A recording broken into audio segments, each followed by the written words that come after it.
I'd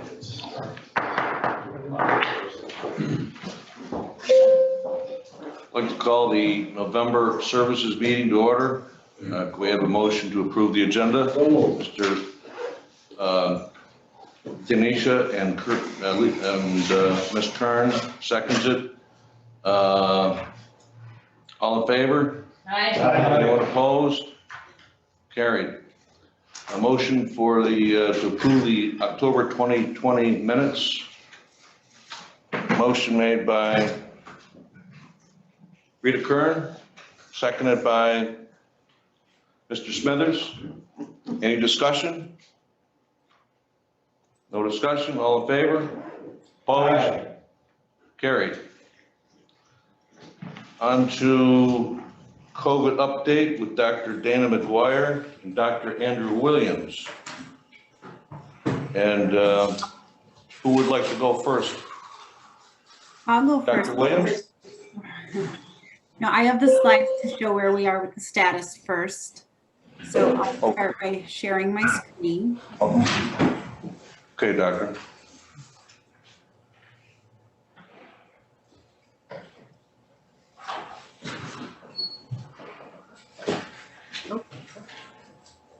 So as of today, we currently have 619 cases to date. That's since March 25th.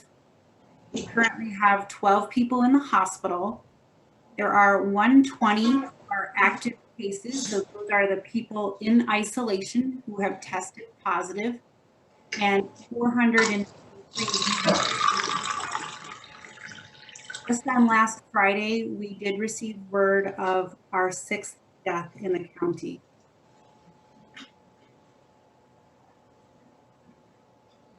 If you compare what we have this week to last week when we had this meeting, we had 500 cases.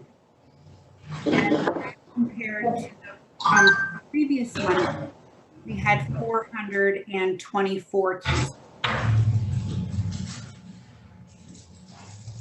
So here's the graph that just shows all the cases we've had on a daily basis since the response started. And you can see that the curve is much more steep, and it just continues to rise, where in the spring we saw it kind of jump up and down more often, but we really haven't seen a case or a day of cases less than 8 in quite some time now. When you look at what we're seeing on a weekly basis, this has definitely been the highest case reporting week. We're currently at 110 cases this week with one more day to go. The last week we had 76 cases for the week, and that highest week we saw in the spring was at like 49 cases.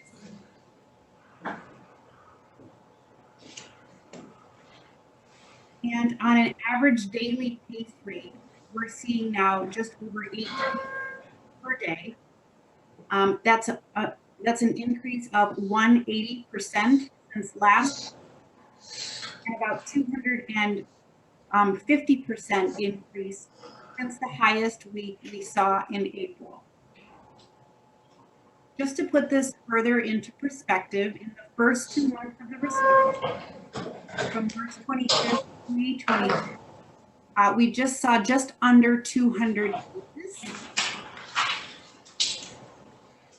And for the first 2 weeks of the month, from the 1st to the 15th, we're now over 200.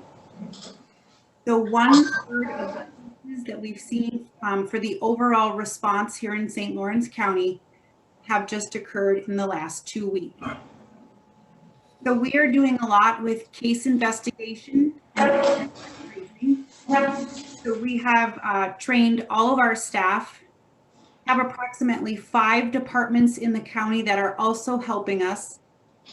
We have the virtual team, so we can train more people to do contact tracing. We're still looking to get more case investigators. We also have been putting out quite a few of the potential exposure notices, and we do that when we're unsure of who might have been in a location where someone who has tested positive had been for quite some time, just to make sure that people can be aware and that they can get tested when it's. We have the ability to try to flatten the curve. And so while we will have an increase and we have more cases, we can work hard to try to decrease just the spread that we're going to by the same recommendations that we talked about for a while. To make sure that you wear masks while in public, that you do continue to practice social distancing, use hand hygiene, and really stay home if you do not feel well. And while just across the state and the nation, we're seeing an increase of the cases, it's important that we stay local and think about the importance of when we need to go out because the exposures are just likely in most of the places that we've been going.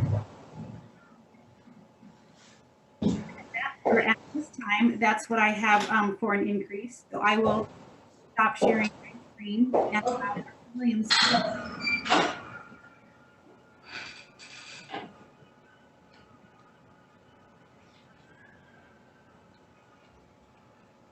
So good evening, everyone. So I wanted to just follow up on what Dana said by talking about national trends. And I'll just point out that in September, we were down to 35,000 new cases per day. This is nationally. And now we're up in the 100,000 cases per day, which is a dramatic increase. If you look at deaths per day, we're also seeing a substantial increase. Now we're at around 1,200 deaths per day with some fluctuation. If you look at a summary of what's happened nationally, we have at least 11 million individuals who've been infected. We have more than 245,000 deaths. We have an average of 145,000 cases per day over the past week, which represents an 80% increase in the compared to 14 days ago. If you look at our regional trends, and again, that's the 7 counties that make up the North Country region. And just a reminder that the way New York State makes guidance is about COVID, it tends to be on a regional basis. So it's important for us to understand how our region is doing. So back in April, when we were seeing what we thought were a lot of cases, we were at about 3 cases per 100,000 residents. We then decreased over the summer and early fall to 0.5 to 1. And now we're, as a region, at 12 cases per 100,000 residents. So a pretty sharp increase, which is similar to what we're seeing in the county. Just to review what's happening with the colleges, they continue to be doing a very comprehensive testing program and mitigation program. All 4 campuses will be finishing up right before the Thanksgiving break. They've done more than 40,000 tests during the entire time on the 4 campuses. As of yesterday anyway, they had 30 positives and they have 6 active cases. So they continue to take this very seriously and I think do quite well. One of the big topics that as the county looks at all these additional cases has been what to do with the pre-K through 12 schools. And so I thought I would just briefly summarize some of the key findings and some of the research that's available. And I put up here that I actually looked at the World Health Organization and also the European CDC, partly because Europe has generally taken the approach of doing everything they can to keep their schools open. And so we have some more public health research that's coming out of other countries. So the first point is that in most cases in the pre-K through 12, when the cases are reported in children, the children actually acquired the infection at home, not at school. It does appear that children who are less than 10 years of age are not as susceptible and not as infectious as older children. In school outbreaks, it's more likely that the virus is introduced to the school environment by adult personnel at the school, not from a student. And student to student and student to school related adult transmission is actually quite rare. And this is international and national literature, but we're seeing the same kinds of trends around here. There's also a strong connection between school outbreaks and local disease prevalence. So if you have a community that's seeing a large amount of COVID cases in the community in general, you tend to see the same thing happen in the school. And kind of related to that, however, you don't see that schools being open increases the rate of infection in the community. Infection rates already low. And then large outbreaks in schools, they do occur and they're well documented, but they're actually quite rare. And they're also not likely to occur in schools that have comprehensive mitigation programs, as is the case in our schools. The second to last point is that school closures do have a significant impact on the local economy and employers, as people, struggle for daycare options and things like that. And then finally, school closures negatively impact equity, educational quality, and also child health and development. And that's been very well demonstrated. So these are just 9 points that I think are important for us to think about as a community, as each school district sort of struggles with the decision of what they need to do with their schools. I did want to give an update on testing. This remains a very important topic. I think everyone in the community, both healthcare professionals and public health, as well as the general public, acknowledge that we need better access to testing throughout the community. So just this past weekend and going forward, St. Lawrence Health System is offering weekend testing. Right now it's at the Canton site and the Messina site. The process for getting an appointment is the same as it is during the weekdays, but it is available on the weekends. As we discussed last week, partly because of the computer malware, there are lots of changes that happened temporarily. We are back to making sure that we call certainly anyone who has a positive test, but we're really working to make sure that 100% of people who had a negative test also get called. In touching base with some people in the community, I realize this is not yet up to 100%, but that is absolutely our goal. And I hope by the end of the week, we're going to see that be the case. And then an exciting development, which I mentioned a few weeks ago, is that there is a same-day lab-based PCR instrument that's made by a company out of Ithaca called Rheonics.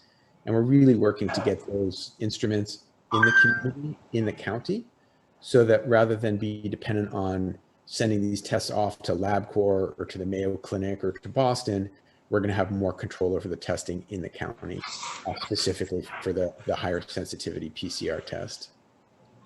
And then finally, we did receive some rapid tests from New York State, and Dana is finalizing plans to distribute those tests to community partners who are doing testing.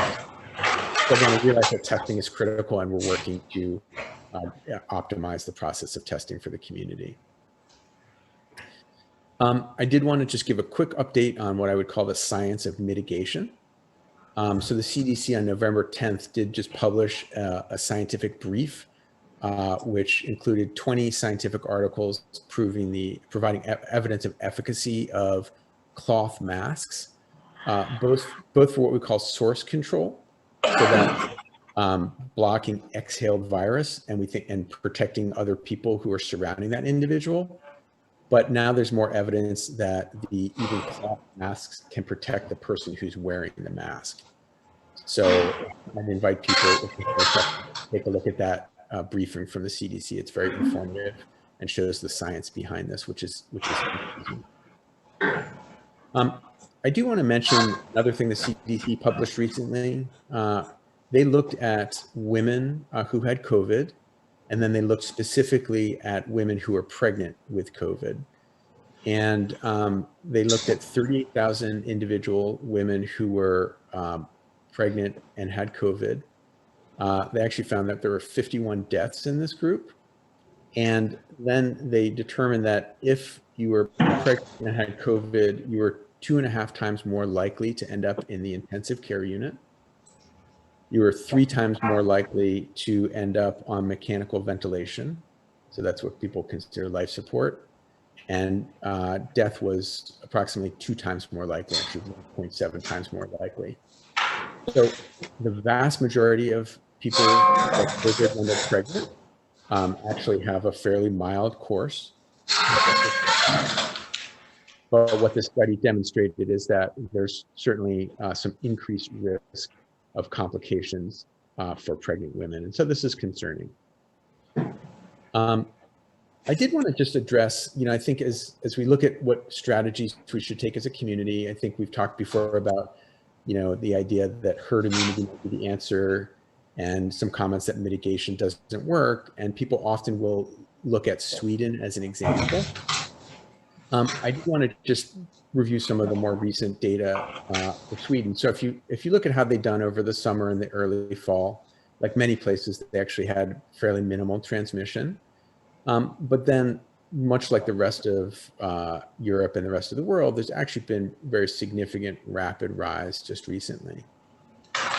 If you compare them to other Scandinavian countries like Denmark, Finland, and Norway, what you see is that Sweden actually has 8 times the death rate. And these are probably pretty good comparison countries.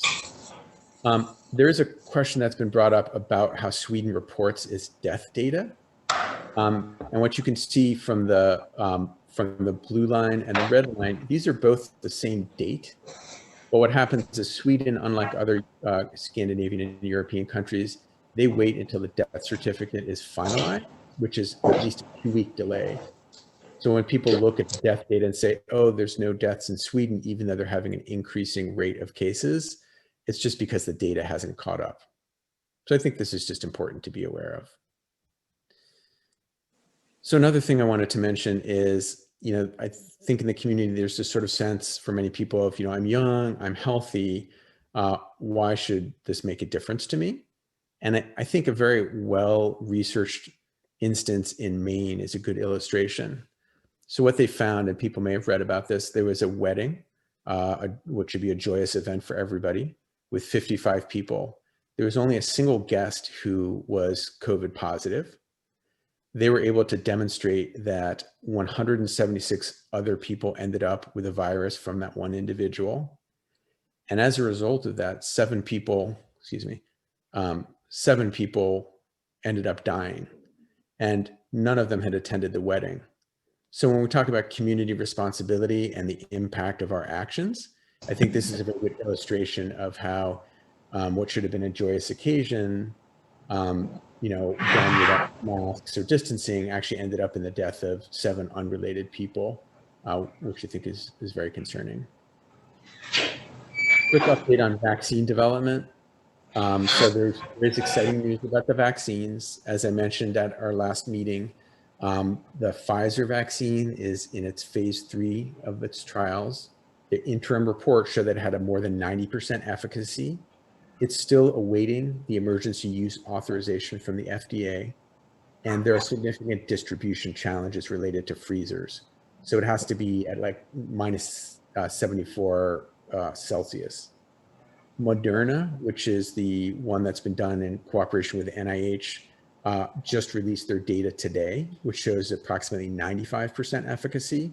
It's also waiting for the FDA emergency use authorization, but it can be stored at minus 20 degrees Celsius, which is the same temperature as the varicella vaccine and some other vaccines. And it can also last in lower temperature refrigeration for 30 days. So a lot of the challenges probably won't be present in terms of cold chain storage. I also want to just put out there a concept of, people are worried about shutdowns. And I should mention that the shutdowns are not going to come from the county. They tend to come from New York State. But I wanted to just mention a concept out there, which is called the circuit breaker approach, which, unlike a shutdown with an indefinite date, is a short period where there's significant restrictions, but there's a specific set end date. That end date needs to be within 2 weeks because of the transmission period of 14 days. It's considered a reset switch, And the idea is that there should be less economic damage and less psychological stress. This is something that's been implemented in Ireland, in England, in Israel, and France and Germany. And the idea is, if you look at the deaths from COVID, if there's no change, you see this rapid rate of increase. If the circuit breaker is thrown, then you go along this line and you see that there's a significant decrease in death. At some point, you still reopen. It's just a much shorter period of time for there to be restrictions. I would still argue that a better idea continues to be what Dana and I have talked about, which is the 5 pillars of prevention.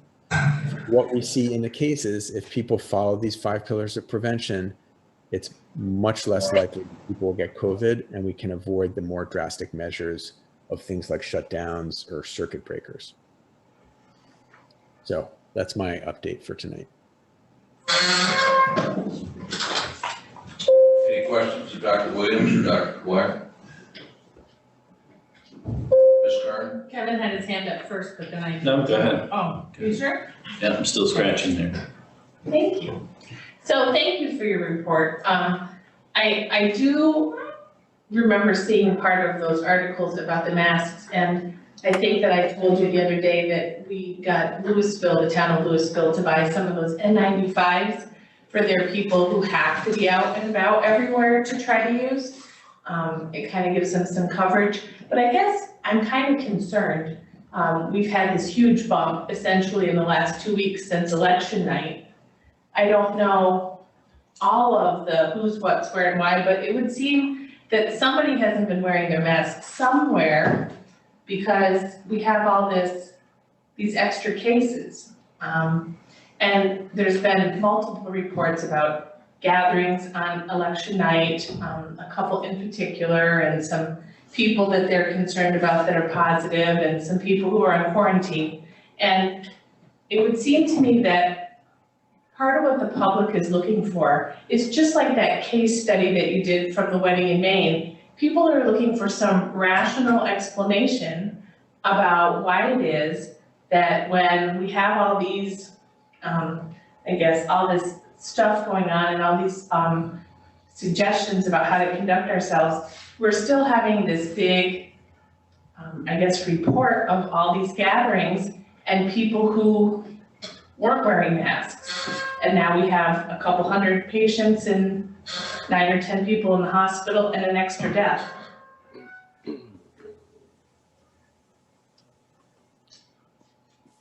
Mr. Arkwood? Thank you, Mr. Chairman. Doctors, I think it was around mid to late summer when the numbers were declining, and we no longer reported during the weekend, and then we would get the weekend report on Monday. You know, and I certainly know how busy that increased numbers. I know how busy, much more busy that puts on your staff. But with the cases increasing, I think that would be a valuable thing if we could reinstitute the weekend reports if it wasn't too laborious on your existing staff. Is that possible? I can take a look at that, but staffing on weekends with the increase, our focus really is on case investigation and contact. So let me see if we can do that, but at this time, I'm not quite sure. Go ahead, Mr. Burke. Given the large increase in the past week, I guess I'm wondering, trending, what do you project, and what is our state of readiness if these numbers continue to grow as they've grown? I mean, I guess I'll take a shot at answering that. So I think the big concern that we all have right now is that we're heading into the holiday season in a position where we have more and more cases on a daily basis. One of the things that we see as a trend is that some people are getting the infection when they're out and about and not wearing masks, or maybe at a gathering without masks. But one real trend that we see is family transmission.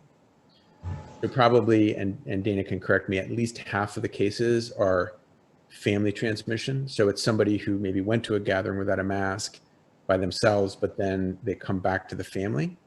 And I think I mentioned that the CDC showed that about 75% of household members can expect to get the infection once one person has it. If you think about what many people usually do for Thanksgiving and for the winter holidays, it's all about family. It's all about family gathering. We live in a climate where it's very hard to have an outdoor Thanksgiving meal. I think some of us are trying to figure out how that would happen, but usually the weather's not doesn't allow for that. So I think there's a real concern that we're heading into holiday season at a fast clip of new cases. We have great vaccine development, but it's not available. So I think we're heading for some difficult times. Dane, I don't know if you had a different thought. I agree with what you said. Go ahead. Our cases are due to the family linkages, to people being symptomatic and not realizing it, going to work. And usually we see it for just, kind of 5-6 days. And I would say that it's the smaller gathering that we have seen, and it started just before like the weekend for the Halloween. So since then, we've been seeing this rise. So with that happening, I do believe that's why the new executive orders did come out, really talking about that 10 maximum for a household type of a gathering, trying to look at the holidays and just trying to be cognizant of that. And so as far as being prepared from the public health point of view, we continue to have more staff, and we continue to have more assistance from the state team. With this increase, we are just trying to train enough people and to just get up to where we need. And, we're starting to get to a point where it does take 2 days to get to the case. We used to get to things right when we heard about it. But when you have, more than 20 cases in a day to look at, there's going to be.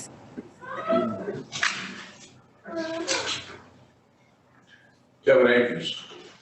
Thank you. Dr. Williams, from your presentation, could I infer that it's actually more important that the schools remain open from the statistics, the data that you presented tonight? I think the conclusion I would draw from the data is that we all know that school is very important. It's very important because it's where we educate the next generation. I think the data would suggest that schools are one of the safer places for kids to be. But it also suggests that, these decisions about school closures, they're very difficult decisions, and one has to weigh all the various factors with an emphasis on the importance of school, both to the children and to the parents and to the economy. But keeping in mind that I think one of the things we found actually is that the staff for the school are becoming infected. And so there's issues with, people who are in charge of transportation or people like that. So I think what it means is it's just a very difficult decision that has to be made, by school districts. It's a little bit reassuring when I look at it, because I think my gut instinct had been that, school closures really should happen and that really would help the epidemiology of it. I think there's a lot of evidence that schools are more a reflection of the community and that they don't drive infection in the community. And that it's a place where kids get to see modeling of what I would consider appropriate public health behavior. So the schools are taking this very seriously. And I think the 5 pillars are practiced in one place in this community, and that's in the schools. So that's what I would take from it. These are difficult decisions, but there's a lot in favor of continuing schools if that can be done. And I think if you think about, continuing to have bars open versus continuing to have schools open, I'll let other people decide what the priority should be, but I think schools are awfully important and generally very safe.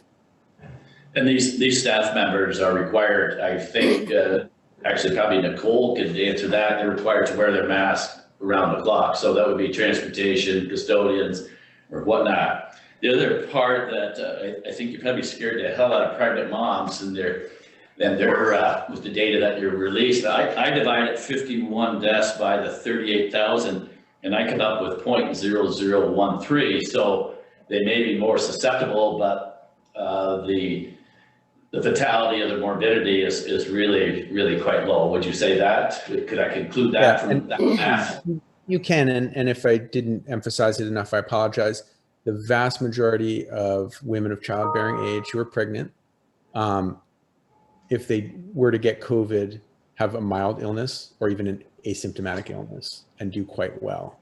What's just important to understand is that if you take a pregnant 30-year-old woman and a non-pregnant 30-year-old woman, there is increased risk associated for the pregnant person. And so I guess it's just important for people to realize, because as we talk about this, I'm young, I'm healthy. If I get COVID, I'll just deal with it. There's women out there who are pregnant, and it's part of our responsibility as community members to help protect them, just like we look to protect the elderly or people with comorbid illnesses. So again, the vast majority of people who are pregnant who might get COVID do quite well, have healthy babies, but it is a risk factor for a worse outcome. And I think it's important for people to know that. And it was something that was just published and is from reliable data. So the third point, and I just want to understand that I'm not advocating for what's been taking place in Sweden, but does not Sweden have a higher or a lower death rate per million than the United States? I think we're at, I think Sweden is 600 and some per million. And then I think with the United States, we're over 700 per million now. Would that be accurate? I couldn't say the exact rate. What I would say is I think the better comparison is to its neighboring countries who have more similar demographics and so on and so forth. But I guess that's what I would say. And I guess I just use it as an example. I think people, and you and I have talked about this, people use Sweden to bolster their argument, whichever side it is. But I think if you look at what's happening now, and I think within the Swedish community, I actually was going to copy, they have something that looks very much like the 5 pillars of prevention. I'm sure it sounds different in Swedish, and I don't speak Swedish, but they've actually, restricted church services. They've asked people to stay home. They've now, in recognition of their very serious surge, all the language that's coming out of there seems very similar to what Dana and I have been saying. So I think it should be acknowledged. Well, I think issues that I hear from my constituents is, well, the science is the science, but the science of the number of people that you're going to have in your house, 10 people, there is no science behind that. And I think probably per square footage or whatever, wherever you're having your home, whether you got 10 people in a kitchen and a 1-bedroom apartment would be different than a 4,000 square foot rambling country home or whatever. So I think that's what I hear from constituents, their concerns is they're getting mixed messages about the science. I don't want to denigrate anything. I think that you and Dana have done a fantastic job of helping keep St. Lawrence County residents safe, and I appreciate both of your efforts and your teams. Sure. Legislator Haggard. Thank you, Mr. Chairman. I have a comment rather than a question. Last week, I made some comments about concerns that I had and things I'd heard from constituents. And unfortunately, there are people that perceive that as critical and accusatory. That certainly wasn't my intention. But regardless of my intention, I would want to sincerely apologize if I offended any of the employees. I do believe that they are working as hard as they possibly can. And I have the utmost respect, particularly not to single you out, Dr. Williams, but I know there are a lot of people that have a lot going on in Dana's department. And I'm very grateful for all their dedication. I brought that to the meeting as a concern for my constituents and things that I have heard. And I appreciate you addressing those concerns during the meeting. Thank you. Legislator Burke. Question for Dana. Given the challenges, Dana, that you faced today, and the likely challenges you're going to be facing a week from now and 2 weeks from now, what is it that you need from the legislature? Well, I wish I knew exactly where we were going and how steep we were going to go. So I think it's important we all try to make it so the curve is not as steep as it could be. We are working to get more case investigators. We do have a job description out. We're working on those things. We're trying to plan for more contact tracers. I don't know specifically what I need from the legislators. It's a combination of needing more staff, but the more staff you have, just more organization that goes into it and all the pieces that have to be brought together to keep us in a solid response that we can answer that we receive from that's what we're working on. Legislator Kern. And Dana, I think we had kind of touched on this before, but I have a number of nursing people, medical people that would be willing to give you some volunteer time if you need that. I know how hard it is to do that. And you kind of have to have a background in some of this to sort of understand the public health piece. I think the biggest thing I see when I talk to people, even my patients, when they call me and say, hey, listen, I just got tagged by public health, they'll say, do I have to tell them everywhere I've been? Yes, you do. And I think a lot of your biggest problem you're having right now is that people are only telling you part of where they've been or part of who they've been with, and people are not even being honest that they're on quarantine. And that's a problem. People should know that, and people should tell you everywhere they've been. If I could say one thing to everybody who's listening is, if you have an exposure, please tell public health exactly who you've been in contact with. It makes their job a million times easier. Legislator Fay. Thanks, Dr. Williams. I had an email before I came to tonight's meeting, and they were saying that at Public Housing Authority, where contracted peoples went in for help, were thrown out because they didn't have N95 mask on, but they were wearing masks. Should that be a requirement that they're wearing N95 masks? Sorry, tell me, what was the context again? Grab a mask. That the housing authority is demanding the masks had to be N95s. Should that be a rule? I'd actually defer to Dan on that. Generally, N95s, which are the highest level of protection, are reserved for certain circumstances when you're dealing with a COVID positive patient or in an especially high risk environment. So I guess I would need to understand more about the situation, but Dan, I don't know if you can comment. I would say this. We recommend face mask and 95 and for the emergency situation. So you're saying that basically if someone is going in as a contract employee to help clean an apartment, they would not need an N95 mask?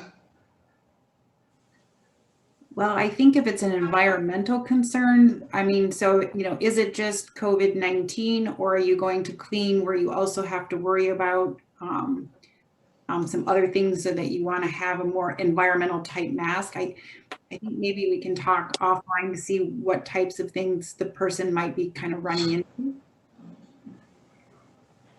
And thank you. Yeah.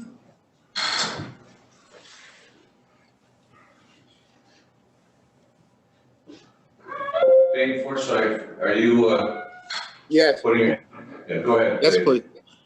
Dana, the Amish community. I'm hearing that there's cases in the Amish community. Are they being tested? Are they cooperating with being tested? So we do have a few cases in the community, like Ruth mentioned previously, or actually that was not at this meeting. So we did go out last Friday to talk to some of the bishops to kind of reiterate some of the education that we had done. We talked about testing. They are not regularly going for screening testing, or, they have had some of illness, in their communities. They're not regularly testing. They are getting tested if they're brought to the hospital. We are working with some of the rapid tests that we've been provided by the state. Dr. Williams does plan to do some testing, and you may want to speak about that, but we do try to educate them on a regular basis what the importance is. On the cases we have had there, we do talk about the importance of what the isolation process is, what the quarantine is, on mask wearing, on hand hygiene, and some of the gatherings that they have with church and how they should modify those things. And so we are working on that, but we continue to provide the education. Also, the fact that they're still visiting stores, the boys are working out. How are people supposed to know they have the boys working on their farm or working on their house or doing whatever? How are people supposed to know that they're safe, I guess, would be my question. So I'll just make a slight amendment to what Dana said. So actually, in my community health center, we see quite a number of Amish patients, and we've actually tested quite a number of folks in the Amish community. So many of them are getting tested. It's not uncommon for people in the Amish community not to seek medical care for any reason. So Sure. I don't see their behaviors for health seeking too much different with COVID compared to regular illness. But we have tested quite a number of people in the Amish community, especially at the health centers. And I would say, frankly, I had a long conversation with one of them today. A lot of their concerns are about, how pandemic response and closures. It's the same conversation that I have with other people in the community. Yeah. I had a conversation about herd immunity with one of the Amish guys. So, it's the same kind of questions. It has less of a political bent to it, but it's thinking in the same way. So they But do you get feel, tested. you feel comfortable with the idea of it, though? You feel Yeah. comfortable? And Okay. I would say in terms of people like working on a farm and things like that, it's the same thing as any farmhand or, anyone who's coming to do the milking. I think there's always a concern that somebody has it. I think we've been very clear with our folks in the Amish community who I'm in touch with that we expect mask wearing. I tell them about the 5 pillars, and and they understand that. We have a campaign with the buses to emphasize the fact that part of being a good community member is to wear a mask to protect others, and I'd say that's largely been well received. Okay, thank you.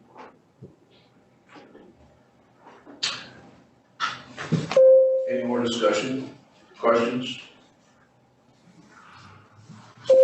Guess there is none. Thank you, Dr. Williams, Dr. McGuire, for your ongoing fielding questions here. Very informative. Thank you. Welcome.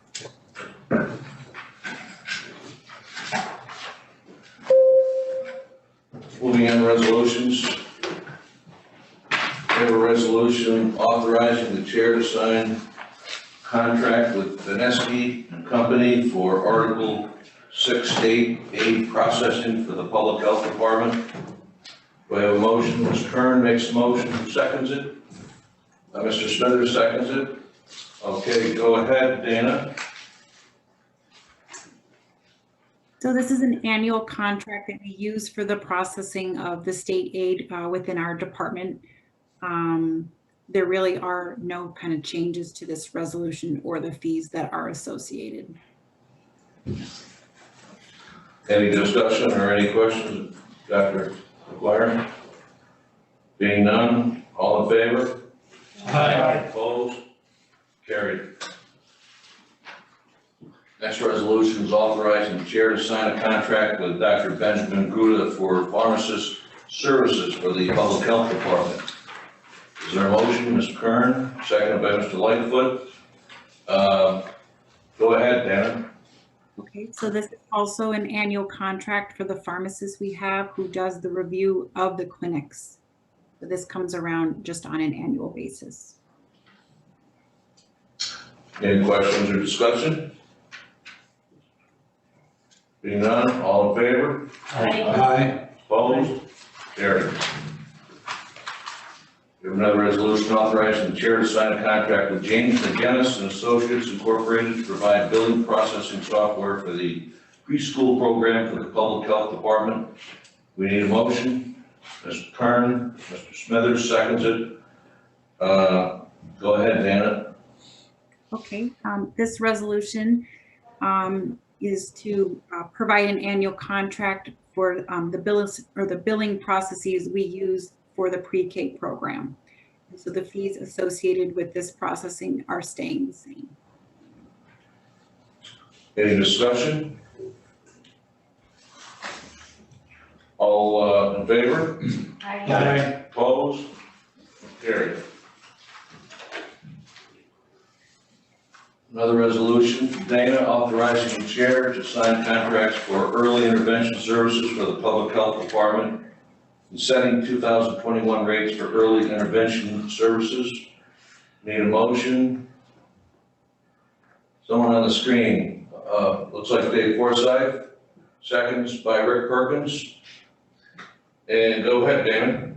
Okay, so this is for the annual contracts for the EI services that we have throughout the department, and this sets the rates for the providers that we have.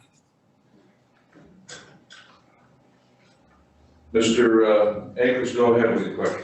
Dana, there used to be, is that an hourly rate, daily rate, or a half-hour rate? I mean, they used to come in as half-hour rates. Is that what these are? I believe they're a 50-minute rate for EI. I'll have to check. It's either 30 minutes or it's a 50-minute rate, and that varies when it's the EI program versus pre-K. I can check on that for you. Okay, thank you. Any further discussion? Being none, all in favor? Aye. Opposed? Carried. Next resolution has to do with the Office of Aging, authorizing the chair to sign the 2021 Annual Update Plan, AU, for funding with the New York State Office for the Aging. Do we have a motion? Motion. We have Larry Denisha makes a motion, seconded by Mr. Akers. And go ahead, Andrea. Okay, good evening. This is our annual resolution for our plan for funding that we do with the New York State Office for the Aging, and this just authorizes the chair to sign that plan for funding. Okay, any questions of Andrea? Any discussion?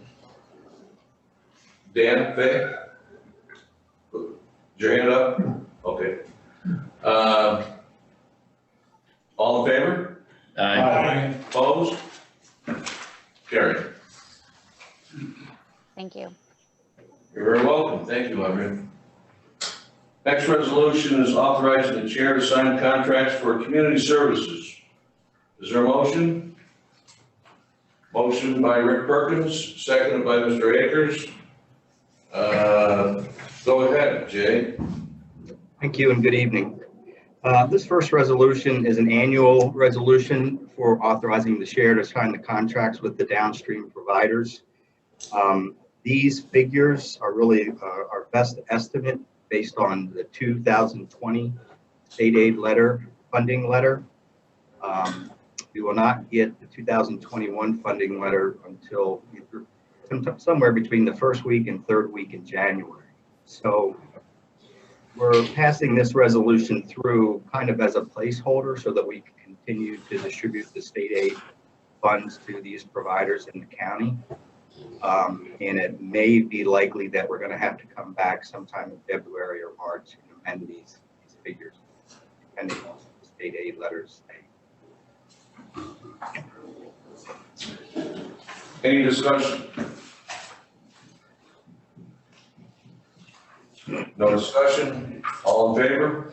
Aye. Opposed? Carried. Another resolution authorizing the chair to sign an extension of the contractual agreement with locum tenens staffing agencies. And Mr. Burton makes the motion, seconded by Ms. Kern.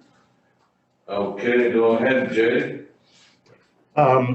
We currently use locum tenens on the chemical dependency side for MAT services, that mostly being Suboxone for opioid use disorder. We have a contract allowing the locums provider to work 2 days a week. That contract runs out in December the 9th. For the 2021 budget, we had moved the contractual funds to personnel funds in hopes of hiring a part-time prescriber to replace the locums tenens. We've been advertising for that position. I believe we have 1 application to date. So this is a 6-month contract. In the event that we cannot locate and or employ a prescriber for the chemical dependency clinic, this is kind of a backup plan if we are unable to hire someone part-time. Any discussion? All in favor? Aye. Opposed? Carried.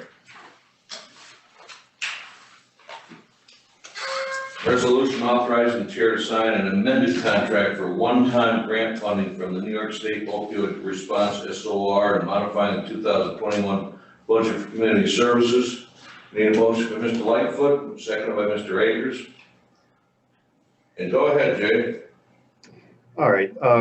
Community Services received $225,000 in a competitive award through SOAR for a mobile treatment vehicle. There's going to be multiple uses for this. We will be able to use it both on the mental health side and on the chemical dependency side to hold individual counseling sessions. The vehicle will also be equipped with virtual technology. So when out in the community, if they see their counselor, they will also be able to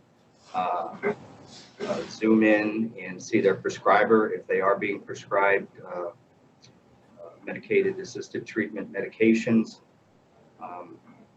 We will also be using this for monthly injections and drug testings.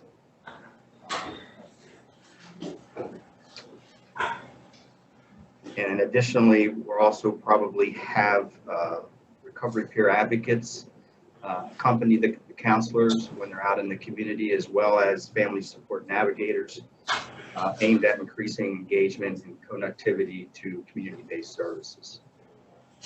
Go ahead, Mr. Burke. Jay, this will be used primarily as an adjunct to our services, county services? Correct. Yeah. I mean, we're going to have to be, very strategic on its use. It's going to approximately be 24 or 26 feet, depending on how the bids come in, the RFP. But it will have 2 rooms. One will be more of a medical room, and the other would be more of a counseling area. So we would, line up, appointments in a certain geographical area in the county and drive to that place with preset appointments in hopes that we connect with people in the community.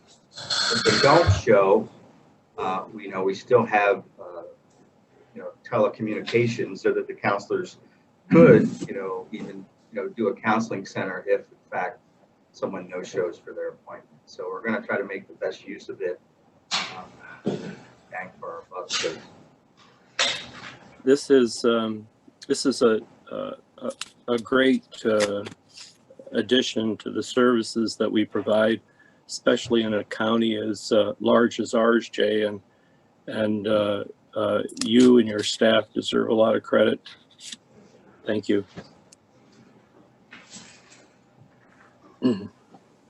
Mr. Akers, go ahead. Jay, I don't recall you talking about this at the Community Services Board meeting. Did I miss that or something? we've talked about it months ago. We haven't said anything about it recently, just that we were, that we received the award. So I know that basically, I think St. Joseph's have actually, they brought up a van and we walked around it and got in it and stuff. And I knew that St. Joseph's was interested in it. I did not know that the county was proposing doing the service. Well, I mean, we applied for, like I said, it was a competitive award. We applied. One of the things that, one thought behind it was, if we make the satellite clinics virtual clinics instead of brick and mortar clinics, that, we will be able to continue to perform these ancillary services, those being the injections and the toxicology tests and the health screenings, without necessarily needing a physical site. We could drive to the community, whether it be Governor or Messina, to perform those tasks in the events that we do go virtual. So that would be part of the plan then, to actually eliminate the satellite sites and use this in its place? Would we be able to use the existing staff? Yes, we're not planning on hiring any additional staff at this point. In terms of, the virtual clinics, I mean, that would, be a decision. It's been suggested several months ago, whether or not that's, the favor of the board, the direction that they want to go. That's still yet to be determined. That would be the Community Services Board or the Legislative Board, Jay? Well, I think it would, be something that would be discussed at the Community Services Board, but in terms of county clinics, that would be a legislative decision. Okay. One final question would be, would the operator of that vehicle require to have a Class B license? Not to my knowledge, no. We've asked that. No, it's not going to be that large, and I'm not sure what the unburdened weight exactly is. I don't have that in front of me, but it's not going to require a CDL. Okay, thank you, Jay. Ms. Kern? Hi, just a couple questions. So this was a grant that was separate, earmarked by the people who were giving it out specifically for a mobile access site? Yes, Or this was- is, I'm sorry. Oh, go ahead. That's what the grants. Yeah, this was part of SOAR dollars, which trickled down from the Fed into New York State. So, and it was specific for a mobile treatment vehicle. The other competitive award that we received from SOAR was $15,000 for technology for remote services, telepractice. So we're going to be able to run this with the staff that we already have? Yes, that's the plan, yes. I think that's a wonderful way to be able to get into some of these, more remote communities without having to have bricks and mortar. I think that's a good idea. It'll give people better access.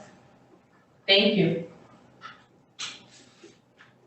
Any further questions? All in favor? Hi. Opposed? Carried.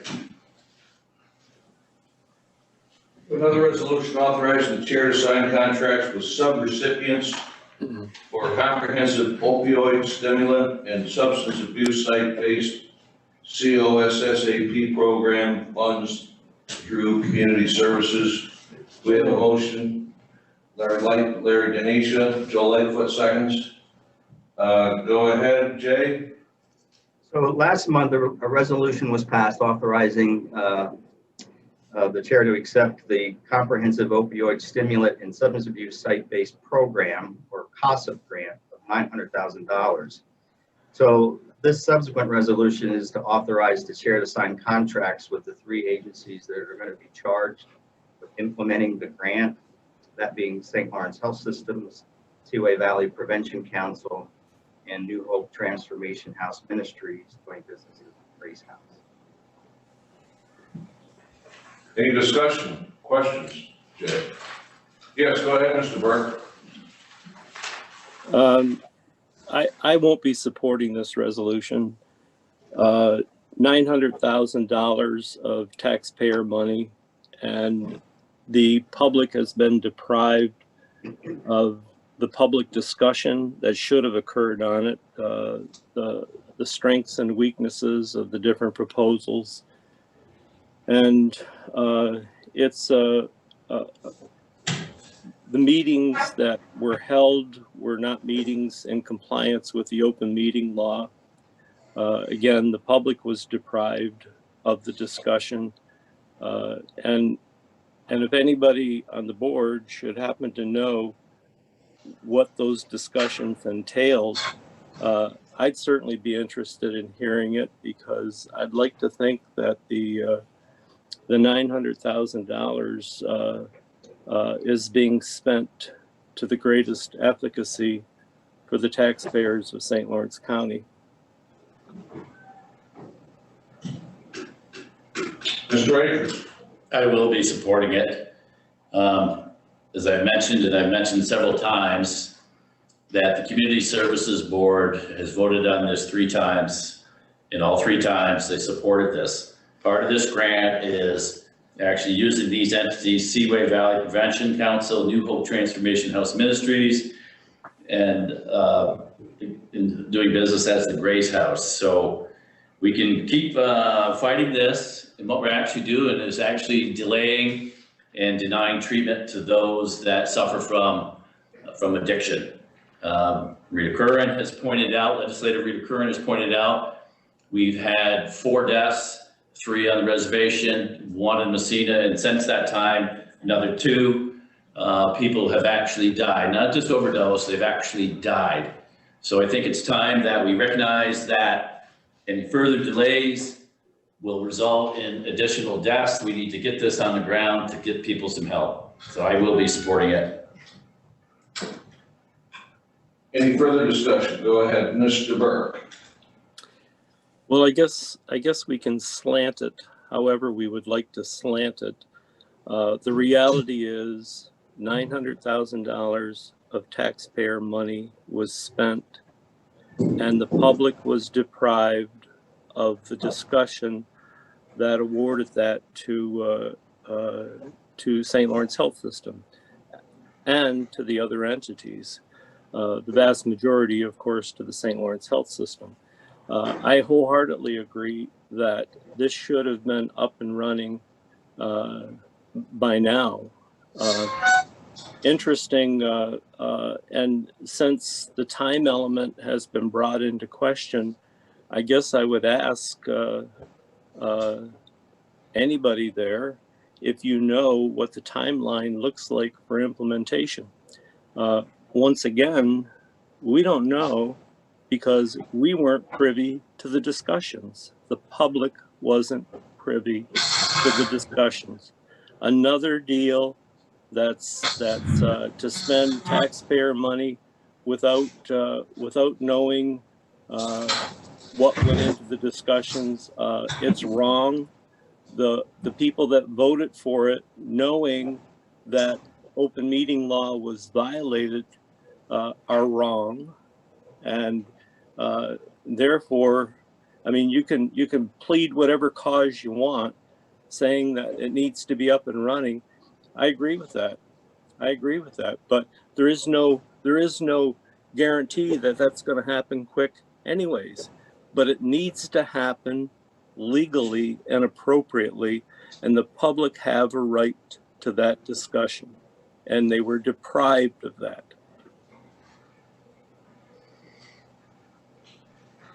Mr. Akers, go ahead. So the full story is the Community Services Board looked at who could provide the service and the enveloping services around that, not just the actual mechanical function of actually providing the methadone to the users.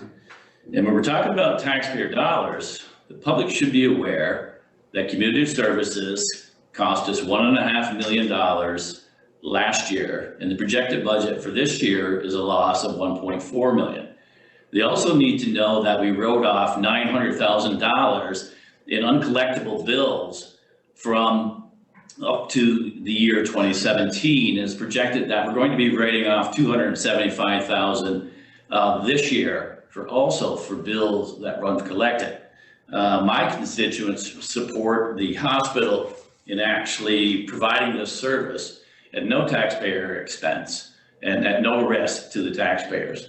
And also in providing the best services for encompassing either the mental, the physical, the family, the housing needs, detox, all the other services that St. Lawrence Health Systems provides. They are our largest, one of our largest employers here in St. Lawrence County. They are a nonprofit. They do a good job. We need to support them. They can do this the best. Go ahead, Mr. Burke. Well, once again, Dr. Akers knows what's best. And I guess what I would say is if that discussion was held and the merits and the weaknesses and the strengths of the different proposals were evaluated, then perhaps it would be St. Lawrence Health System. My point is that the public was deprived of it. It was an open violation of the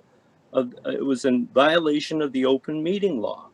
It was an illegal meeting. And here's the other thing. You talk about community services.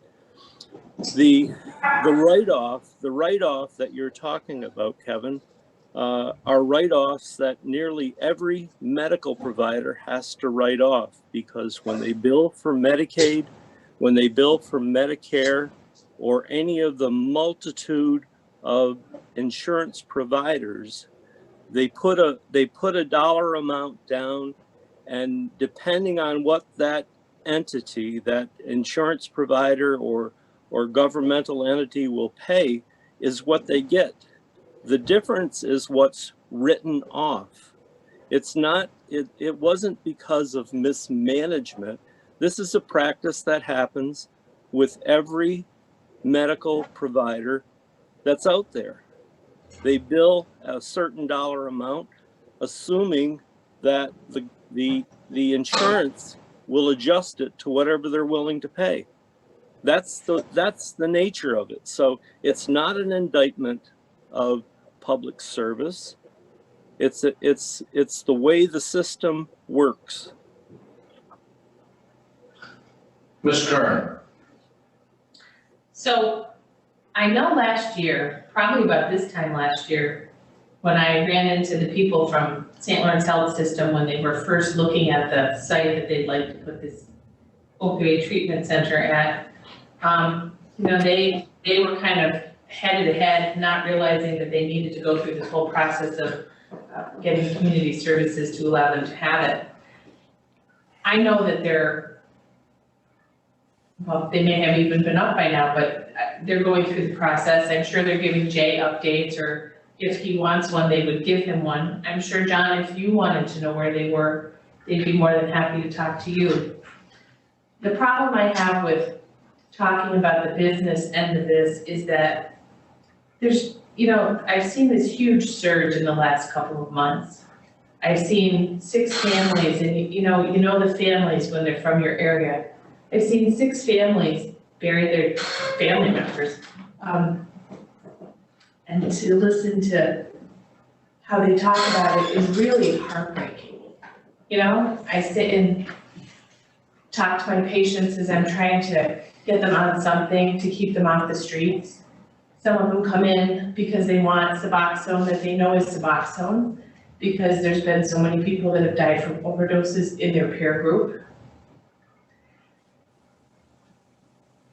I just don't think it's about the business at this point.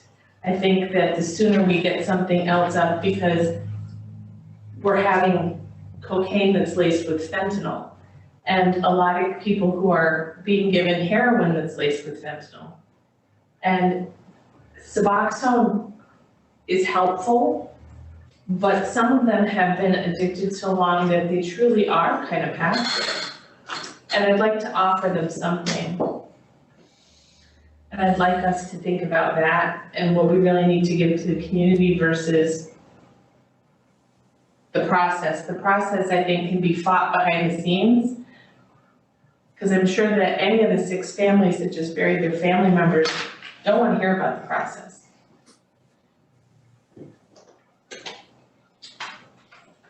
Mr. Arkwood, go ahead. Thank you, Bill. We're all tasked with knowing and understanding the issues before us, and hopefully we all do our research. But on occasion, there'll be an area, for example, if there's an issue that involved the state troopers, we have the good fortune of having Mr. Lightfoot aboard that I would go to understand the issue. If it was industrial health and safety, we have Mr. Denisha sitting right there that worked for years in the field. If there's any of my colleagues that are unsure of how to move forward with this issue, we have an expert before us, and Mr. Burke, that worked in this field for an entire career. And I really ask that if you're undecided at this point on this issue, that you hear what Mr. Burke is saying. He's not saying it with malice. He's not saying it with any ill intent. He's providing expertise in an area of very strong concern. So I just ask that you consider that before you vote. Any other questions? Go ahead, Ms. Haggard. Thank you, Mr. Sheriff. I have two comments I want to make. First of all, I remember Community Services saying that the building they were going to use in downtown Messina would take a week to retrofit. I think that's great turnaround time. And that would be up and running quickly for the people that we're talking about and that we all care about. Secondly, I'd like to ask for a roll call on this resolution, please, Mr. Chair. Thank you.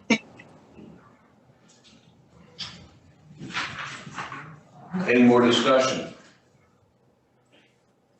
I would just like to say that I'm going to support the resolution.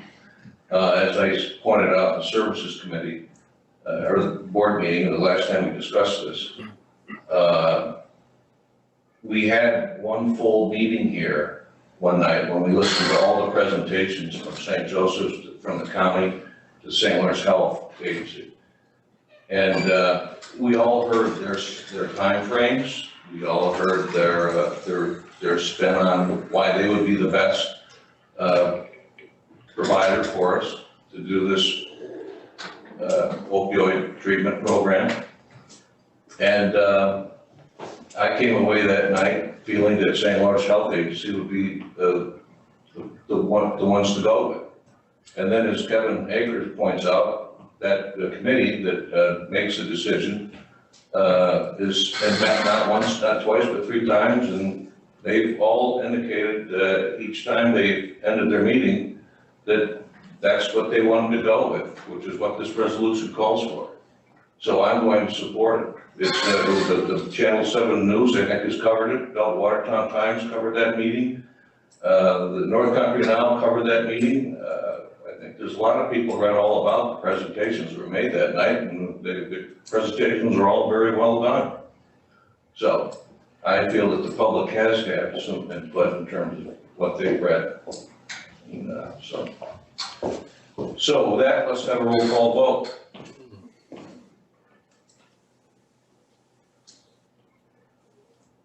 Is Ms. Kelly with us? Kelly, you there? Yes, I am. Reagan, Yes. Forsythe, Yes. Lightfoot, Yes. Sheridan, Yes. Smithers, Yes. Denisha, Yes. Perkins. Oh. Akers, Yes. Fay, No. Haggard, No. Diaco, No. Burke, No. Arquette, No. Terminelli, No. Curran, Yes.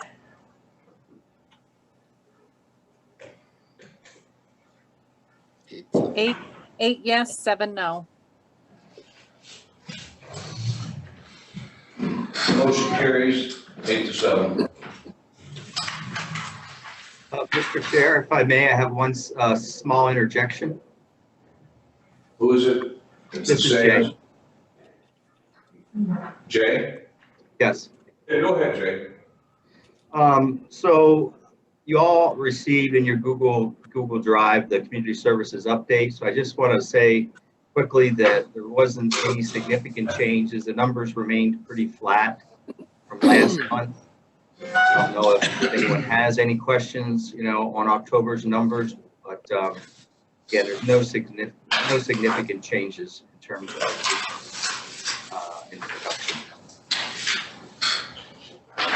Does everyone have the chart? Any questions, Jay? Thank you, Jay. It doesn't look like there's any questions, but I'm not able to see the screen now. Maybe there's some questions there from the screen when the chart moves off. Any questions?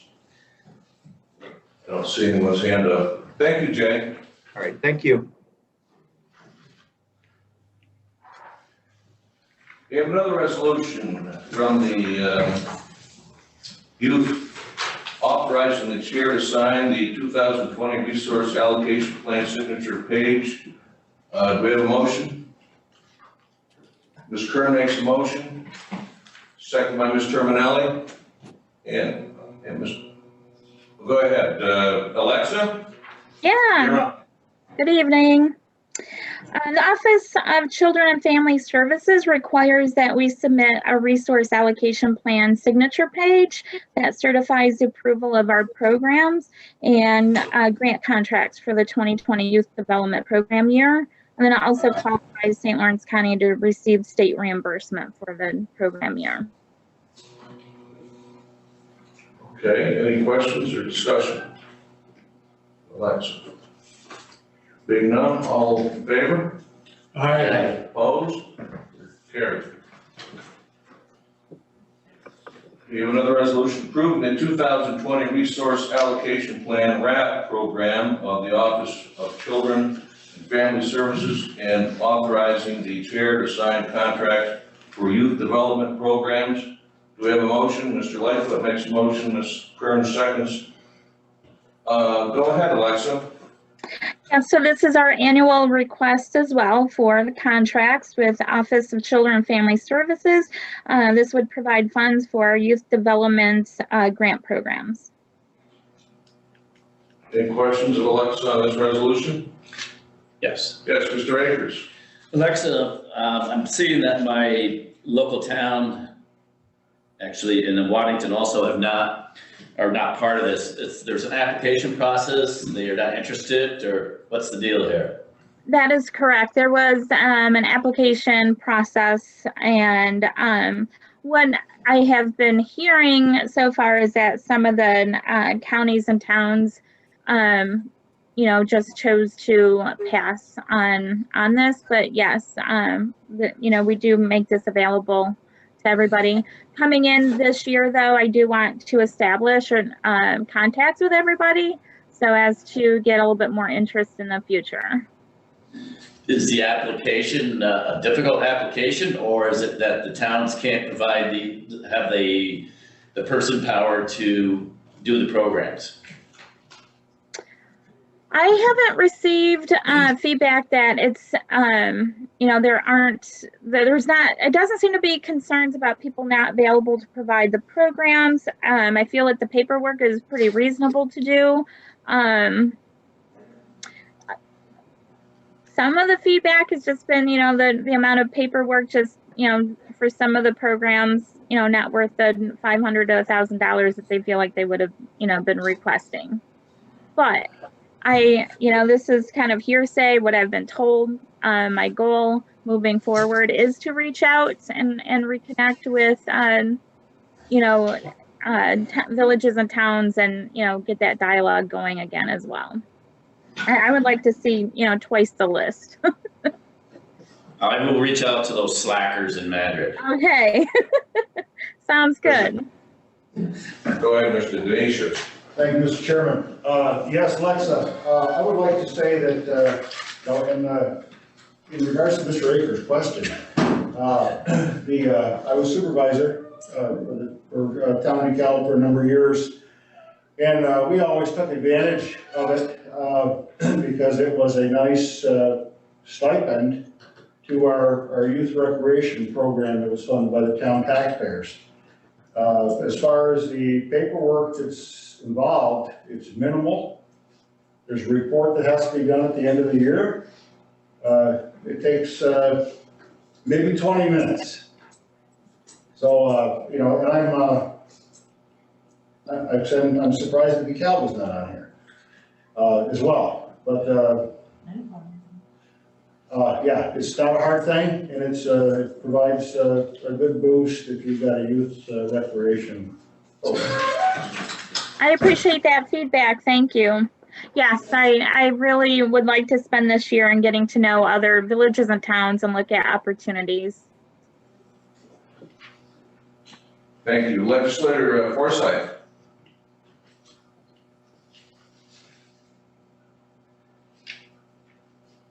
It's muted. Go ahead, Dave. Can't hear you. You're muted. Sorry about that. It seems like the Messina Boys and Girls Club was on this in prior times, and I don't see them on here, and I'm not familiar with Al of Messina. That is Messina Boys and Girls Club. So the Messina Boys and Girls Club is now PAL of Messina. That stands for the Police Activity League. Okay, There was that a answers my change in question. name this past year. Yep, Perfect. Thank you very much. Yep. you're welcome. Any more questions? Nicole. Nicole, go ahead, Nicole. Thank you. I'll be recusing myself from this vote due to an affiliation with one of the organizations. Noted. Any more discussion? All in favor? Aye. Opposed? Carried. Thank you. Next, we have a resolution authorizing the chair to sign a contract for support cases between the Department of Social Services and the Office of the County Attorney. Made motion by Mr. Lightfoot, seconded by Dave Forsythe. And go ahead, Cindy. Good evening, everybody. So in consideration of this contract between Social Service and the County Attorney, came about with we have approximately 2,400 support cases being seen per year. That's an approximate.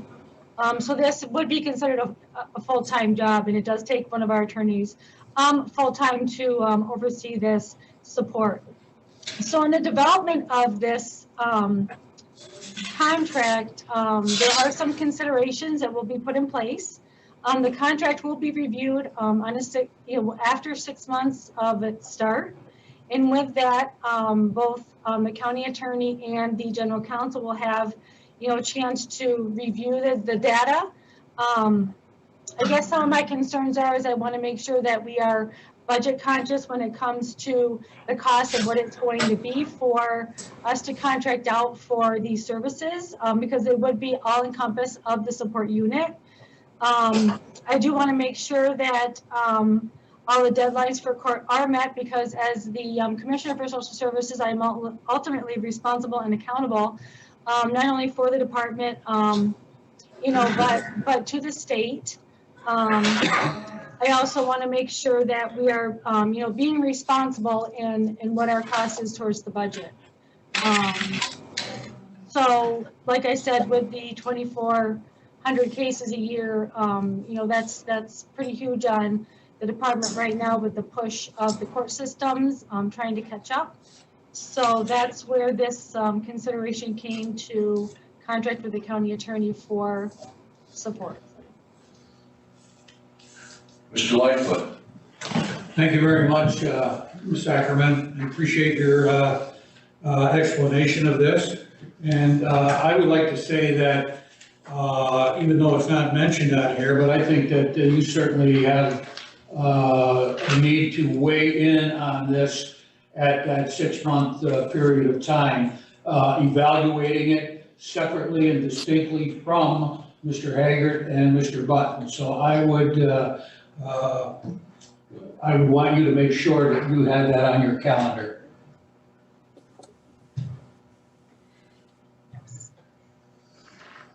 Any more discussion? John has his hand up. Who does? John Burke has his hand up. in the corner. Go ahead, John. Well, I guess I have a lot of questions and a lot of concerns about this. I'm wondering, it's a full-time job, Cindy. So, you know, if we were, what would the costs be ballpark for DSS hiring an attorney? I would consider this type of position to be an entry level attorney, which would be about the $17,000. I have one right here actually from before.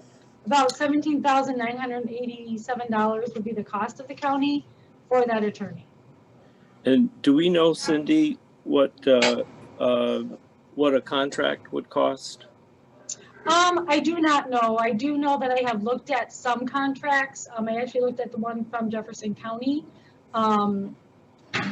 They actually contract, you know, for their JD juvenile delinquents and PINS programs as well. So their costs are a little bit higher, but they're looking at, they also go by an hourly rate of about $52 to $53 an hour. So all I would do is probably look at, if we have approximately 2,400 cases a year, you know, it probably takes about, you know, an hour, half an hour to an hour or more per case. So that could be quite significant. That was one of my only concerns, is that, you know, I wanted to make sure that this, you know, in development of this contract, that we were looking at the overall cost, just to make sure that it is not going to, you know, actually exceed the cost of an attorney. Well, I have another question, Cindy. If you don't mind, Mr. Chair, I have two or three. Yeah. Go ahead. The ultimate responsibility for support collection is yours. Is that right, Cindy? Correct. Yeah. So that, and I guess I wonder, how does that work if you contracted? You know, if a portion of that were to be done, or a significant portion were to continue to be done by the county attorney's office, I mean, how do we deal with issues as to who do they answer to? You know, the responsibility to assure the job gets done is obviously yours. The county attorney has a responsibility to the board and to the county at large. And I guess I'm wondering, and, you know, how do we reconcile that dual allegiance or the potential conflict? I'm assuming that whatever you contract for with whomever, if you decide to contract, you're going to hold them accountable to produce the results you want them to produce. And I guess I'm wondering, how would we even pursue this without creating potential conflicts of interest? And again, and I guess I'm wondering, is it fair to you to ask you to contract out a core portion of the area that you're responsible for, when you could easily, I shouldn't say easily, when you could potentially recruit a person to do the job and have full control of that effort? Why would we contract out? And again, I don't mean to put you on a spot, Cindy, but I guess I'm trying to understand. And the other part of this is, and I guess this would go to the county attorney, you know, do we have an excess of time in the county attorney's office? Is there 30 to 40% available time there? And if so, should that not be a concern?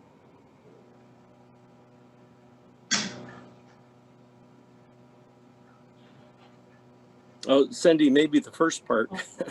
maybe, sorry about that. I think I do agree with you, and I think that when we had to, you know, discuss to the appeals attorney, I think when it comes to contracting out, you know, one of the concerns are that when there is a contract, there is a portion of that is out of your control. You know, if, I'm not saying our county attorney is going to be behind or anything, but, when you do contract out, that does become a concern. So it would definitely have to be, we haven't developed the contract yet. So I think in the development of the contract, there would, definitely have to be, certain, stipulations in there, to keep all that stuff, upheld.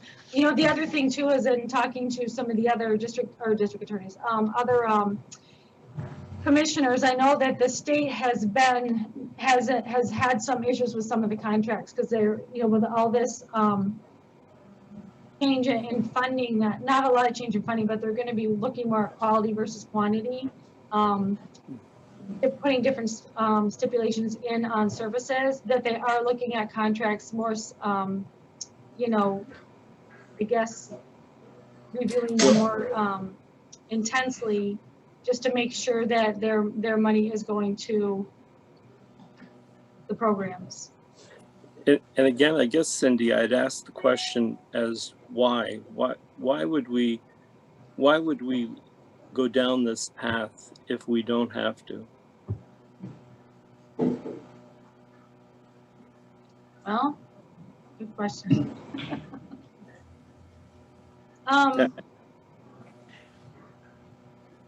Mr. Akers? I'd like to recognize the county attorney. Maybe he can speak to this matter. Okay. Good evening, everyone. I appreciate being recognized on the issue. To answer some of Mr. Burke's questions, I'm not sure if you're aware, but currently my office already handles all of the Uniform Interstate Family Support Act cases. Those are all the child support cases that are transferred to St. Lawrence County from outside of St. Lawrence County. So if an order is issued in Nebraska or Texas or California, and someone looks to have it enforced here in St. Lawrence County, it's my office that actually appears. My office also is currently responsible for all of the JDs and PINs that currently occur within St. Lawrence County. Now, there are certain PINs that are handled at the school district level, and the school will actually send in their attorney to handle it. But those items that arise where, if perpetrated by an adult, would constitute a crime, they're prosecuted by my office, actually handled as a part of everything from the raise the age issues to juveniles of the age of 12 or 11, if they had committed an offense, would have been a crime had they been an adult. I know the board is aware that my office was already heavily active with DSS Legal back at the beginning of the year. In fact, at that time, due to staffing issues, my office stepped in and was there from January 28th until April 5th, when there were only 2 attorneys in the DSS Legal office, and myself stepped in to actually handle a lot of the function. What I don't think this board is really aware of is that outside of St. Lawrence County, it's actually quite normal to find that the county attorney provides oversight associated with the DSS legal operations. While you will have dedicated county attorney staff to handle DSS operations in the form of Article 10s, which are the neglect and abuse cases, or Article 4s, which is child support, it is still typically handled by someone that is affiliated with the county attorney's office. It is not an abnormal scenario.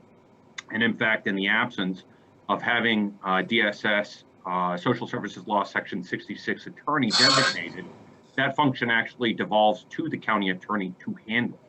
So if we didn't have a DSS legal office over there, my office would be legally responsible to handle that function. My office handles all of the defense of DSS and the department head associated with any casualty and liability claims. As this board knows, there are currently quite a few lawsuits that I deal with across the county, and several of those do involve DSS. So with respect to Mr. Burke's question, whether or not this could produce conflicts of interest between my obligations to Ms. Ackerman and my obligations to DSS as a unit, my obligations to the county as a whole, I'm currently engaged in support matters as well as in casualty and liability claims, as well as in JDs and PINs on behalf of the department and on behalf of the county on a regular basis. In fact, we had 2 appearances today, 2 appearances tomorrow. Now, with respect to being able to handle the additional load, my office, I think, can handle this without the requirement of assuming additional staff. The reason being is that, as I've already indicated, we're already in those courts. What I do believe that I would require would be clerical staff that is currently performing that function to be available to actually provide that function for my office. So I'm not asking for the creation of a position. I would be asking for the dedication of that staff that is already performing it to be able to assist my office. But in terms of the attorney responsibility, you're right, Mr. Burke, it would be additional work. Probably in the same vein as back from January 28th until April 5th, when I was working until 8, 9, 10 o'clock every night and working on weekends to try to get it done. But I think you all know me. You've all dealt with me, I think, for a long enough period of time that you know that if I get a phone call at 11 o'clock at night, I take it. If I get a text message at 5 o'clock in the morning, I respond. And that's just how it goes with this job. I do appreciate that it would be reviewed at the end of 6 months. I honestly don't know if this is the direction the board wants to go or Ms. Ackerman wants to go, and I don't know that this is necessarily the direction that will be needed for the department. But if this is an effort to try to assist DSS Legal to get to a position where they can be successful moving forward, I'm all for trying every effort that we can engage in to make sure that we can get them to the footing that they need to be on to be as successful as they need to be. Have we, Steve, if I could, have we determined that need is currently there? I keep going back to the same question. Why would we do this if the situation could be solved within DSS under Cindy's jurisdiction and avoid going into your area, and certainly, Steve, it's true you have to represent the entire county and all of its departments in liability cases, but this is a specific function, and this specific function is a DSS function, and that's in support. And it's true that some of the smaller counties have the county attorney assume that role, but again, you know, we hold Cindy accountable for all the activities in the Department of Social Services, and I guess I wonder if that's the case, why would we try to fracture the effort?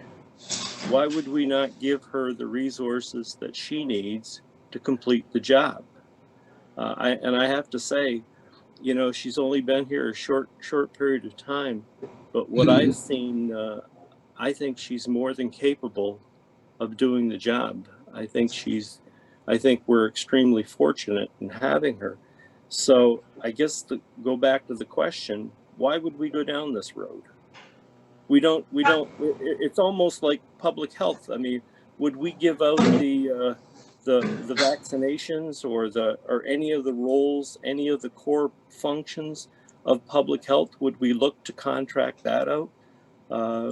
We only do the essential parts that we've done for years, but again, this is a core function of DSS, and I guess I wonder, why would we go down this road? Why would we even risk creating a conflict of interest by having two departments intermingled when it's not necessary? Mr. Burke, if that question is posed to me, I think I can answer it several times over. First, as I know that the board is aware, DSS activities as well as employees are subject to a reimbursement associated with their activities. So those activities that are performed in the furtherance of DSS objectives and goals become potentially eligible for state funding reimbursement, so as not necessarily to pull from the county coffers. So if my office performs some of those functions where we weren't otherwise eligible for reimbursement for DSS, we now theoretically become eligible for reimbursement. The second issue, I think, is a policy question that ultimately you all have to decide. One of the things that I believe that I've indicated is that I believe my office can handle the responsibility associated with the support without the creation of a new position within my office. So theoretically, you're doing it with staff that are already on hand with the county.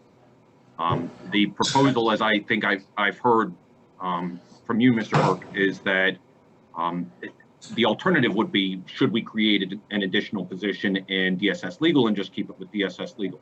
That's largely a policy question that I think this board really has to resolve on its own, whether it wishes to create a position or have it handled internally.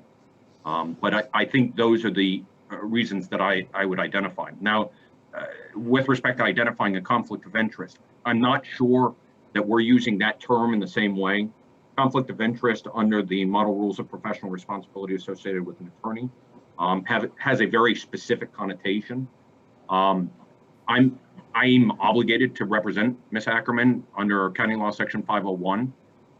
So providing this representation would actually be consistent with Social Service Law 66, which is consistent with my legal obligation. So from a conflict standpoint, I'm not sure from a legal conflict standpoint that exists.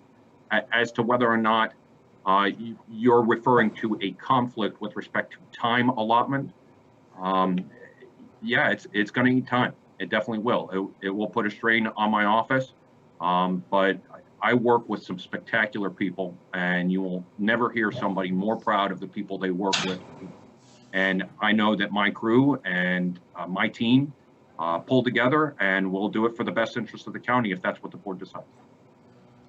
Is there a salary adjustment to this, Steve? Mr. Burke, I've had you ask so darn many questions, and there's other people that want to get some questions in. I'm going to go to Mr. Lightfoot now. Thank you, Mr. Chairman.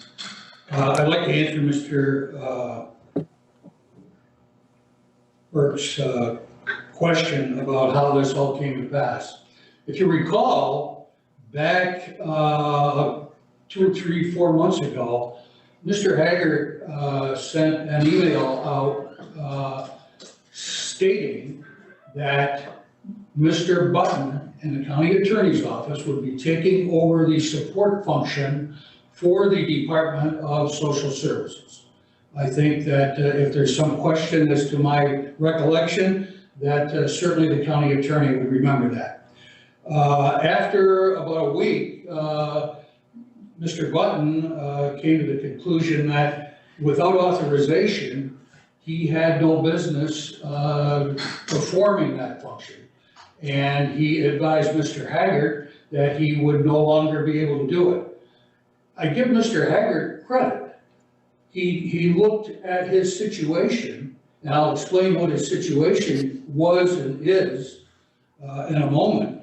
But he took a look at that and made a decision that this type of intervention, if you will, by the county attorney's office in taking a sizable amount of legal work essentially out of the hands of the attorneys that at the time were there and doing it with the attorneys in the county attorney's office would be a solution that might work.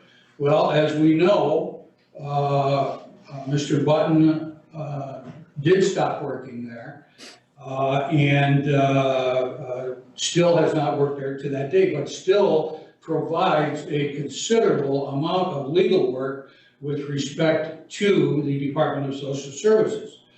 Why did Mr. Haggard think of this idea in the first place? His lament to the Commissioner of Social Services that was relayed to me in a conversation that she and I had here a couple of weeks ago was that he didn't have, nor did his staff, his attorney staff, have the time to adequately prepare for the court appearances that they are daily required to attend in the courts of family court. In order to do that, he, I think, when he thought of this, thought that this might give him a little bit of additional time to perform that function. And having been to court many times in my life, I know how important it is to prepare for your courtroom appearances. It isn't something that you just walk in, spout off a few facts and leave. You better have your stuff together. That's part of the general counsel's job, is to see that that gets done.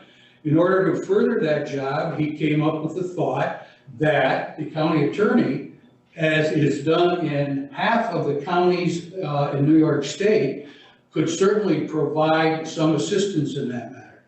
So the thought was, if we provided the staff that the general counsel needed and asked for through the Commissioner of Social Services, which we have, and if we were able to provide the services of 2 additional seasoned attorneys that do and have and done work in the family courts on behalf of social services, that it would free up his attorneys to be able to look at the cases that they had, interview the caseworkers, and prepare their cases in such a way as they had a professional product in family court when they had to go there. Those are the reasons behind that. There's nothing nefarious in this. Mr. Haggard had a very good idea, to his credit. It didn't last long because of the lack of participation by this board in allowing it to continue. And I think that that spawned this idea about how to help out the Department of Social Services that was at the time, through its general counsel, complaining to the commissioner that we don't have the time to do our job properly. Thank you.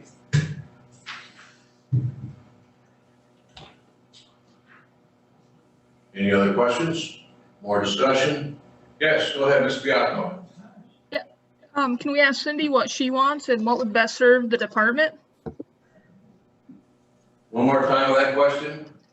Can we ask Cindy what she wants and what would be best for the department? Yes.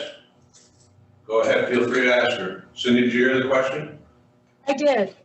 So I've talked about the paralegal position and the student that we do have, the intern that had been working for us for several months from Syracuse University. He has taken his bar. He has not found out yet if he has passed or not. The hope was to bring him on as a paralegal. He also has his MSW, which would, bring him to be a huge asset to our department. He lives in Oswego. He's been driving here to work for free. He really likes the department. He would like to have a career here. So the thought would be that once he, found out that he passed his bar, should he pass his bar, hope he does, and that would probably be about February, that, and then maybe into February, March, he would be, get through his stamp of approval to be an attorney, and then he would become the perfect entry-level attorney to take over our supports. He would be able to do all the support cases and to support our staff, in Child Protective Services and Children's Services with his expertise in, with his master's in social work.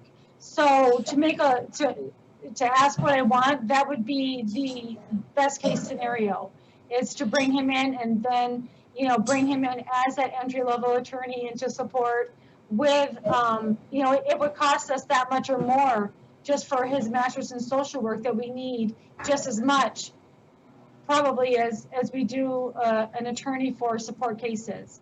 So I think when we were considering the contract out with the county attorney, a lot of the thought of having our intern,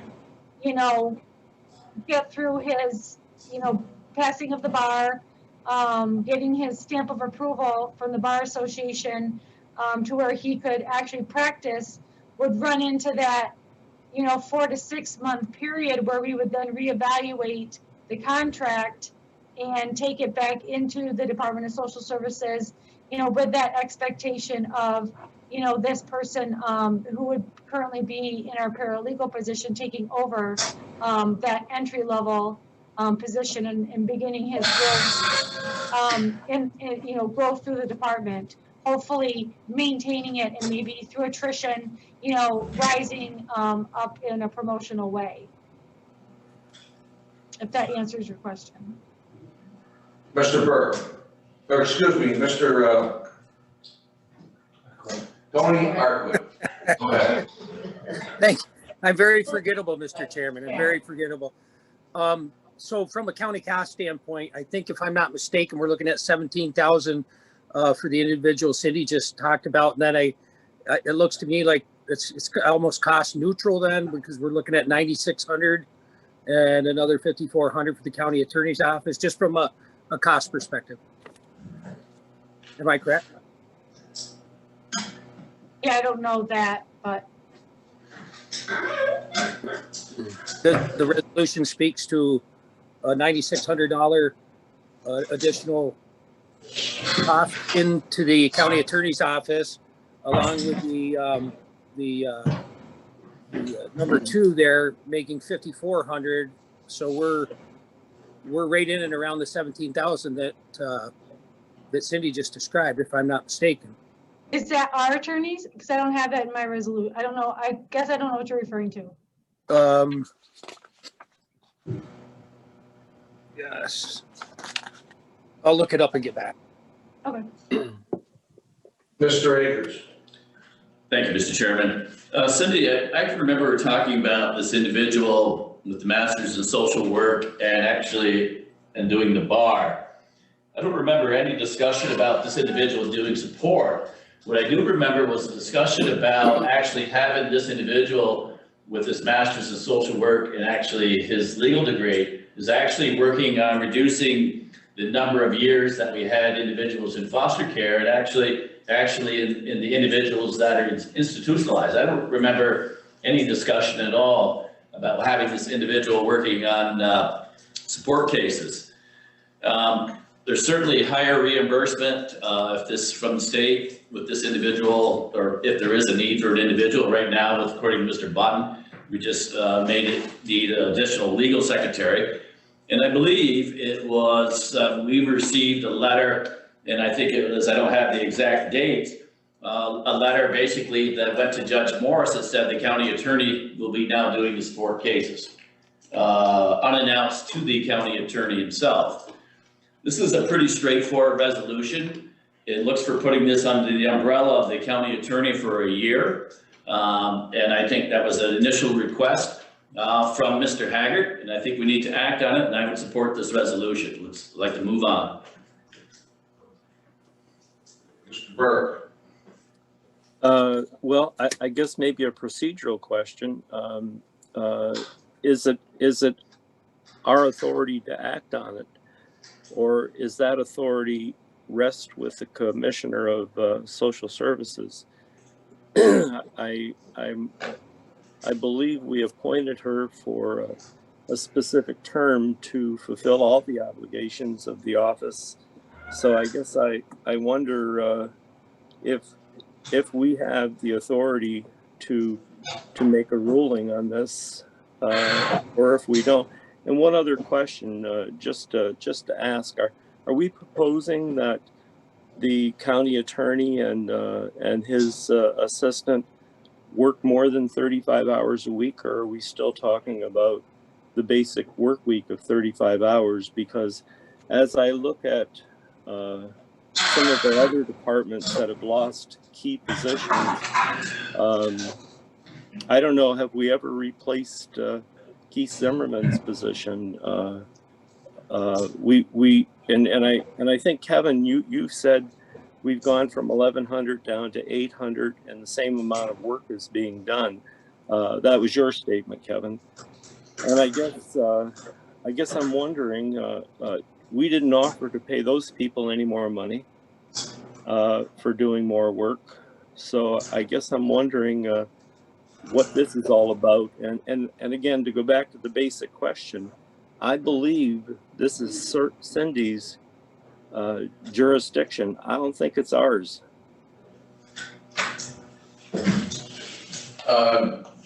To answer your question about whether you think that we have the jurisdiction, that would be, the county attorney just talked to great length, sounding like we do, without actually saying those words.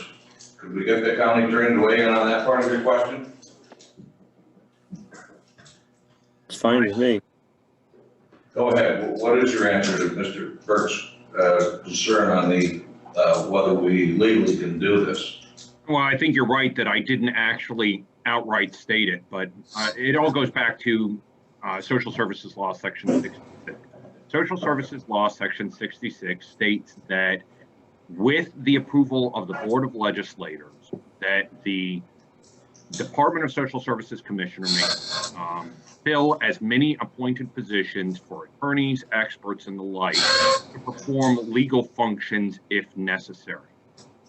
So that function was essentially divested from the county attorney's office actually back in 1984. Up until 1984, all of DSS legal matters from Article 10, neglect and abuse cases, Article 4, court cases, Article 8, family offenses, all of those cases ran through the county attorney's office. At that time, the board voted to create a full-time position and allow the DSS commissioner to fill that position. Effectively, what this would be doing would be revisiting that determination associated with certain functions for a temporary period to allow during that time period for the county attorney to perform those functions again, if the board so decided that's what it wanted to do. Yes, the short answer is I do believe that the board has the legal authority to reinvest the county attorney with the power to carry out the support function. Thank you. Any other questions? Okay, Ms. Haggard, go ahead. Not a question, a comment. Since my favorite last name has been invoked several times during this discussion, I'm going to go ahead and recuse. Thank you. Okay, noted. Okay, are we ready for a vote? All in favor? Aye. Opposed? Carried. Aye.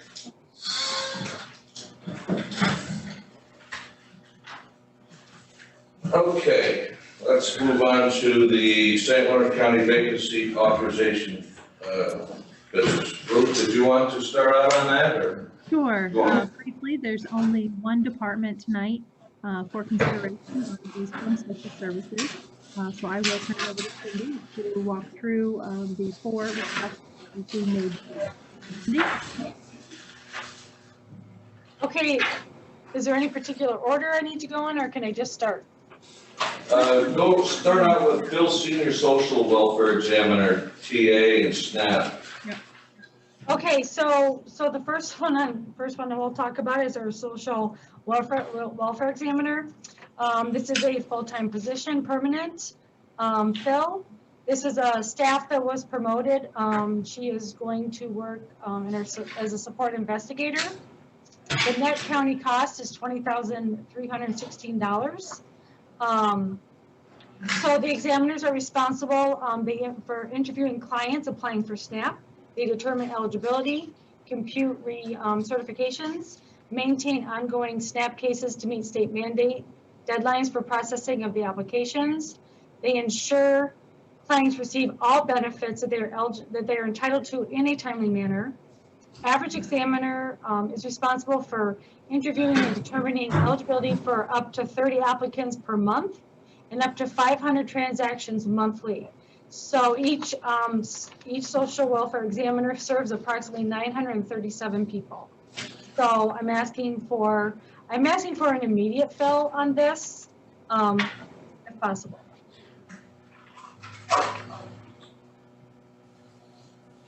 Okay, let's move on to the second one, Cindy. Okay, so this, Create and fill an account clerk at county. so the abolish and create, so this one is requesting an account clerk position, and this isn't abolish and create. This was a clerk position that is opened that we would like to bump to a account clerk. It's a little bit tricky of a position because it was actually a full-time clerk position, and then they had a half of an FT open for an account clerk, which they were sharing with daycare. So now the daycare is going under different supervision. So instead of having the full-time clerk and a half of the FTE for account clerk, we're just going to take away the clerk and move it to an account clerk position. So we're going to abolish and create this. It would be a full-time position. This person has retired. So the account clerk, get ahead of myself here. This position will assume the responsibilities of both positions. Responsibilities include weekly processing of the HEAP remittance, preparing of volunteer and client transportation reimbursements, processing and mailing landlord checks, mail runs and delivery duties, transportation of the deposits to our treasury office, prep and scanning of documents, filing and sorting accounts receivable, payable documentation, and prep work assistance to the senior and principal account clerks. So we're also asking for this position as an immediate fill. They are down a couple positions in this unit, so we would like to get this posted as soon as possible. This is a county cost of $10,480. Okay. Okay, so the next one is a senior account clerk. This is a permanent position, full-time. It was a promotion of a staff to a different department. This is a net cost to the county of $11,448. This position maintains the cash management system by posting impungements and recoupments, reviews claim reports, and communicates with caseworkers to resolve discrepancies, corrects errors, prepares a cancellation roll for voiding checks, which is used in the reconciliation of our EBT accounts, prepares up to 3,200 claims to identify and report SNAP errors, prepares weekly audits for accounts payable, and this position touches the benefits and services of more than 20,000 county residents. So we're also asking for this position to be an immediate fill, being that they are down a couple positions in that unit. Any questions? Okay, Cindy? And then the last one we have tonight is our create and fill is our paralegal position for full-time. This is this position would cost the county, it's a new position, it would cost the county $13,746. Again, we had talked about the legal unit. This position would contribute to the legal unit immensely with helping them with their time of preparation for cases. Right now, it can take up to 3 days to prepare for a trial. So that takes the attorney out of this 3-day prep, puts the paralegal into probably at least 2 of them to get all the documents gathered and put together. The paralegal will provide expertise and assistance to help these attorneys to prepare for these cases.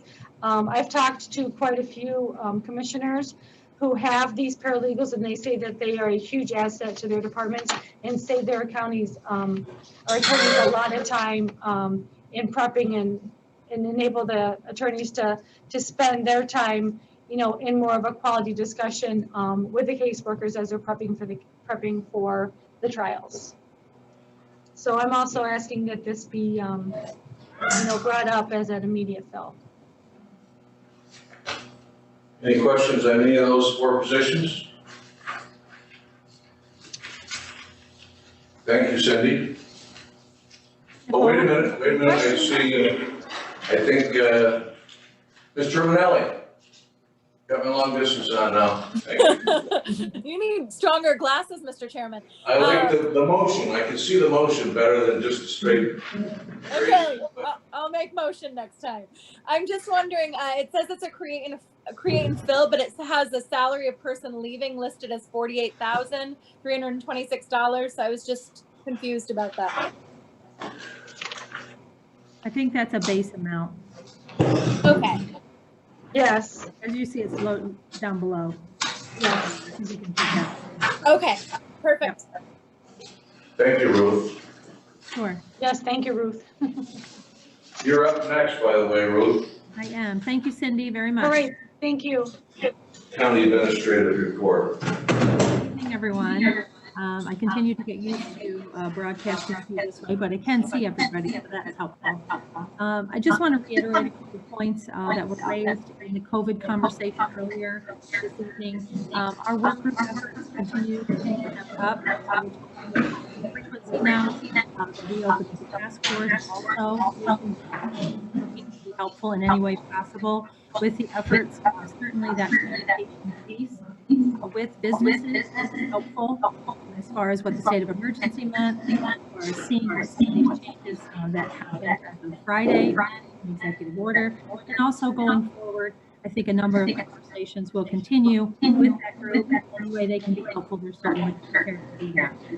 Met today and continuing to meet with the sheriff and the county attorney with specific discussions about enforcement. Looking at kinds of complaints coming in. Again, just to remind, I am on the school front and or the both communicating on immediate basis. When any of those complaints come in, I go right to the school district and have that dialogue as well. There have not been very many. I believe that we may be up to 6 since school began. So consider some of the comments that were made about how careful schools continue to be held true by the complaints being limited coming in as well. They always have plans to respond to them. They always are ready to address them and everything will come in. Wanted to give you an update on the county map. They are in production now. Quite timely, we thought missing the back of the school, we were a little concerned, but we're more excited, I think, now to get those out, the numbers that we're set. So we're going to work with both these on those, and in a safe way, have the youth be able to either package the boxes to head out to the schools, or in some way have the youth committee participate in preparing those for distribution as well. We're very excited about that. Away with the 50% in office for our employees. We are also having folks who may be able to assist during work hours with the contact tracing, as Danny mentioned, and as well as HEAP. It is HEAP season, so keep in mind we certainly get a lot of contacts that way as well. So we want staff to be open to the idea that should there be some tasks that they're able to complete in their available time, they can be on the phone answering calls for HEAP, answering calls for contact tracing, where we can get them trained, and to be helpful to lighten the load, we certainly will do that. I am excited to share, I think about a month ago, we shared with the board that due to the increase in cases, we weren't able to schedule our second flu vaccine clinic for employees. So we were trying to think about how we could effectively make that opportunity available. And we've partnered with Kinney Drugs, and they'll be sharing a pharmacist with us next Monday to provide the staffing that we need in order to provide the vaccine to our employees. So we'll be providing that on November 23rd from 12 to 2 at the Human Services Center. So I'm very excited that our partner, longstanding partnership with Kinney Drugs, has helped in this situation where we haven't had the horsepower to bring that back around. We had a great success with the drive-through clinic. We'll actually be doing this in one of the areas in the building. So we'll announce all of that and hope to get all of our vaccines to our employees as best we can. Wanted to give you an update. You approved a resolution a couple of months ago for renovations at DSS. The HEAP unit has relocated to the Human Services Center for a short period of time. We expect our office furniture to arrive tomorrow and our carpet to arrive next week. So things are, without exception, I'm hopeful, underway for getting those renovations complete, and then we'll continue moving on through the building. It is certainly one of the areas in our county facilities that is in need of attention. And we're happy to be able to start moving some of those things forward as well. Wanted to remind you that negotiations with our solid waste unit of CSEA will take place tomorrow and potentially Thursday this week. The group needs to be available here if you can at noon, but also available by Zoom if that's preferred. We will meet later this week with Ogdensburg to discuss the environmentally contaminated properties as well as the tax foreclosure process. So I expect that next week I'll be able to bring back some information to you about what that might look like. And then with regard to community services productivity, you did receive that update this evening, and I think that becoming a regular information piece to you is one of the biggest sense of progress I think that you can get relative to all the points that the board took great interest in as we moved through some of those changes in community services. And we meet with them periodically, the program directors and Jay, to go over those productivity levels, to talk about their improvement plans and really the sense of how their staff are doing and how we can be helpful to them. So that will be meeting later this week. And if you have any questions after you review that monthly report, or perhaps if you had some questions over the months looking at those, send those to us and we'll make sure we have those discussions and get clarification for you if it's needed. I did, just going back to COVID for one moment, we met last week, as Dana mentioned, with the Amish. We also met with the superintendents a couple of times, establishing that open communication, I think, with the unknown numbers we're heading into, seeing the weekend. Certainly, Tony, I think our office will try and assist where we can, getting those 7-day updates. I think that has come in quite a bit today. Having 2 weekends in a row of over 40 cases really is concerning. And then seeing some of those notices about where people have been. If we can do that, and if my office can be more helpful to get that information out there, we certainly will do that. Also want to let you know, if you haven't seen it, that the courts are modifying their activities as well.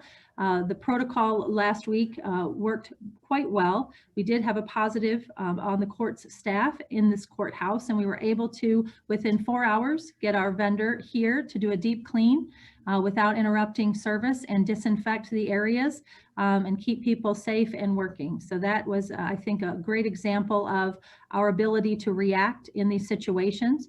We've been very fortunate to have only a few cases amongst our county staff, and our ability to respond really, I believe, is going to be the most important part of giving our employees the sense of security to be able to come to work when they're required to, but also that we're going to take care of the areas that we expect them to be and to provide services. So those are a couple of the other aspects of COVID I wanted to mention, as well as you're seeing some of the communication on transit, and some of our routes have been suspended and they may be impacting your districts. Certainly happy to verse you better in the impacts on your district if you would like. They're communicating, I think, very well when they have had a positive or an exposure.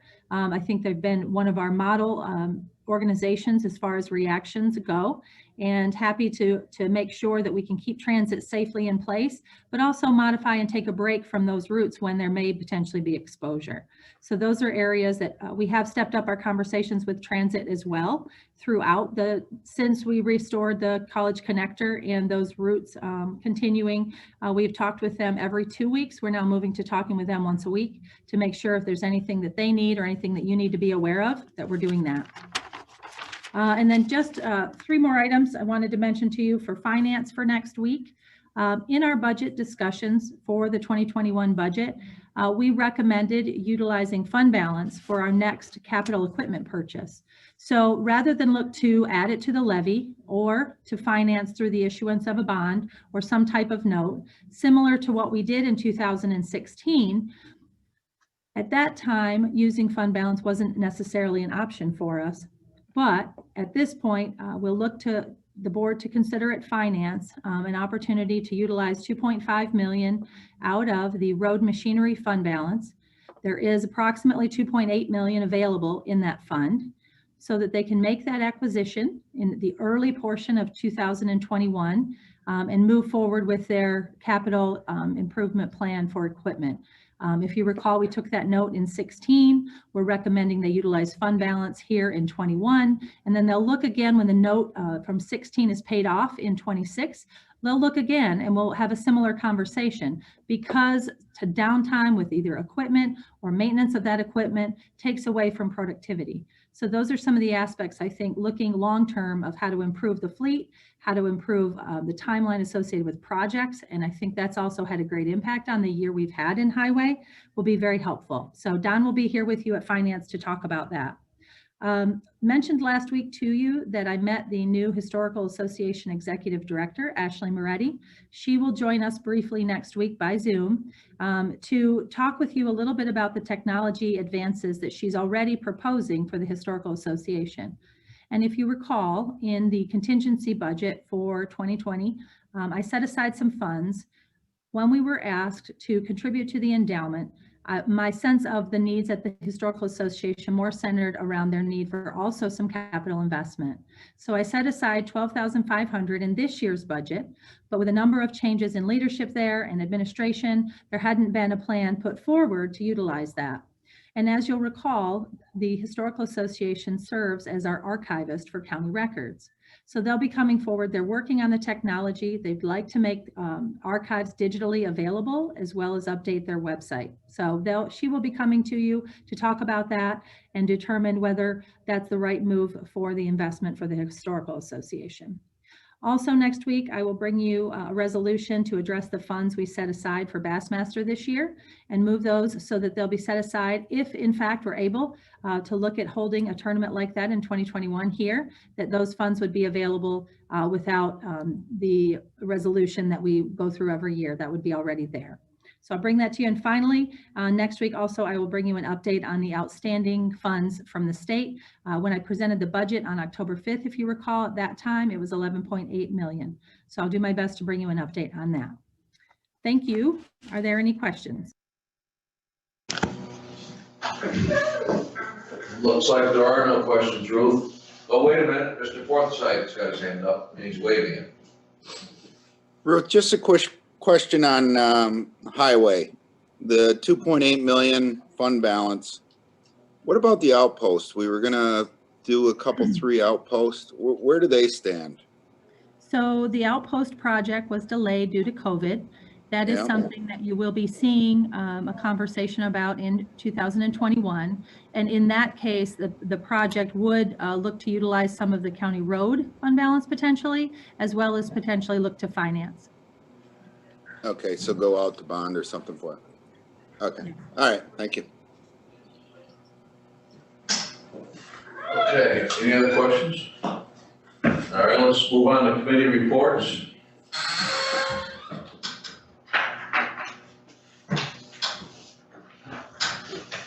Board of Health, Mr. Akers, do you have anything? Well, what you heard tonight, and we'll actually be meeting tomorrow night also. Okay, thank you, Mr. Akers. Mr. Lightfoot, CDB Board of Directors, do you have anything? That board will meet Wednesday. Okay, thank you, Mr. Lightfoot. Community Services Board, Mr. Akers. Mr. Chairman, we talked about provider contracts, budgets, and appropriations. We talked about the OTB and the possibility that the building space that Community Services occupies in Messina now, if they went to telehealth and closed the satellite things, that could be available to St. Lawrence Health Systems also. Thank you, Mr. Akers. Office for the Aging Advisory Board, Mr. Denisha. Jim, we met on Monday, November 2nd, via Zoom. And some of the topics of discussion were the 2021 budget. We received a nice presentation on COVID-19 from the Public Health Department. And we also spoke about this is the time of year for senior holiday gift baskets. And the Office for the Aging tries to provide as many gift baskets as they can. So here I am again. I'm looking if you've got any spare change that you want to contribute to the senior holiday gift baskets, please contact Andrea Montgomery. If any financial support would be greatly appreciated. Our next meeting is going to be Monday, February 8th, 2021. Thank you, Mr. Denisha. And Youth Advisory Board, Ms. Terminelli. Thank you, sir. Some updates from the last youth committee meeting and the youth advisory board meeting. We saw tonight the OCFS monies are coming through. We originally had thought that it was going to be at a 20% reduction, and it was only at a 10% reduction. So the group was excited about that. The masks, Ruth had mentioned, the 16,000 masks are in, and they should be arriving on Friday. So working to distribute those through BOCES to the school districts on the week of November 30th, after the kiddos come back from the Thanksgiving holiday. There was an interest in seeing some of the other masks that were in the contest. That people really wanted to get their hands on some goods with the masks on them. So we're talking about opening an online store. It would offer some of the top designs that went through the process, and people would be able to purchase face masks, mugs, bags, different things using the top 3 designs. And then the proceeds would go to benefit the North Country Art Teachers Association. We have a Secretary 1 position that will be starting soon. Our next youth committee meeting is Wednesday at 4 p.m.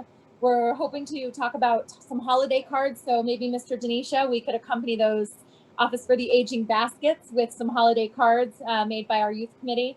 Hoping to get some videos out to some virtual workshops and some vision board stuff for the county's youth.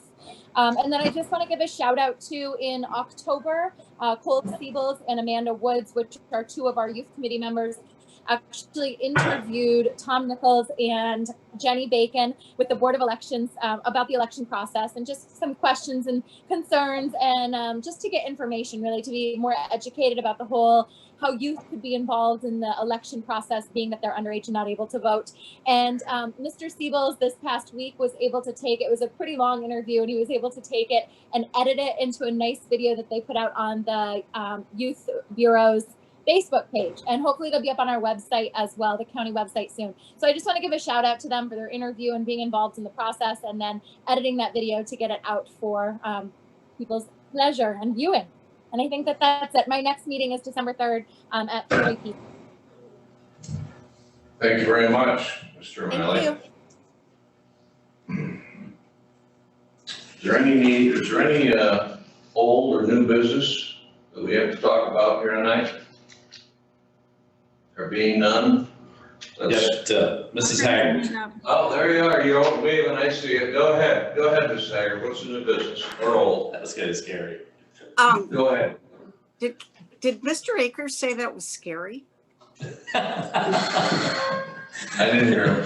Yes, I did. When you went like this with your Halloween thing, like you're this, Okay. I had a flashback. That was my whole purpose. Okay. And am I correct in assuming that any legislator can attend any one of these committees? Yes. Yeah. And how do we find out, like, for example, the Board of Health, is tomorrow they meet, is that online or is that in person? I can answer that. Go ahead, Mr. Akers. So it will be on Zoom, but I must tell you that since March, pretty much we moved right into executive session, and that for discussion of those issues. So it's not that you are not welcome. It just may be a very short, brief interlude before we go into executive session. Thank you very much. Any other questions or comments? I don't see any. Okay, Ruth, do we have a need to go into executive session? And if so, what do we need to go into executive session? We do for negotiations and personnel. All right. Is there a motion to go into executive session? Mr. Fay makes a motion, second by Larry Denisha.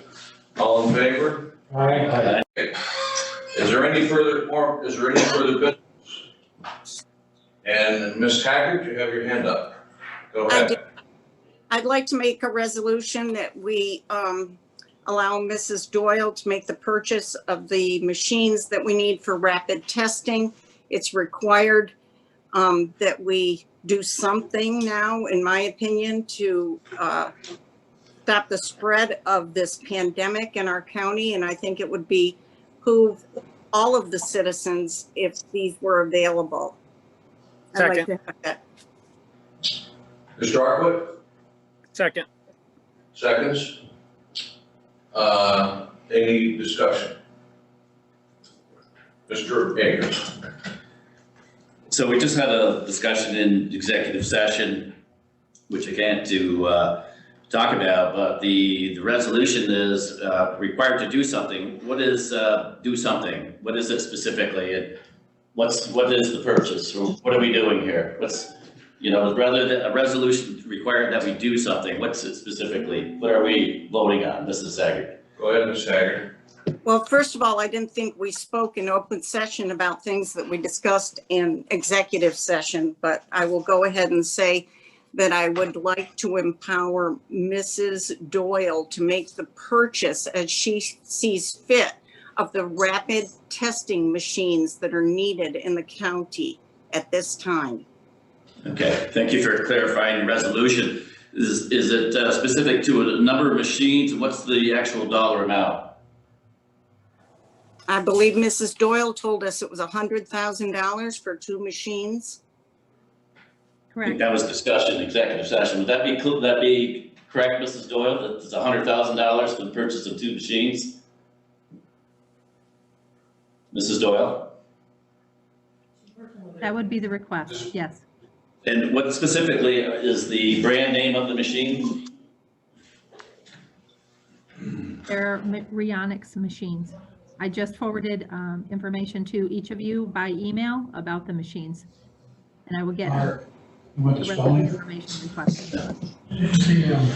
So we have a resolution before us, which I don't support because obviously it's clear that the resolution was made that we do something, and it didn't actually have specifics. We had to ask for the specifics, even though the resolution was made. We know from talking with Legislator Forsyth that there is no waiting line in the Claxton Hepburn.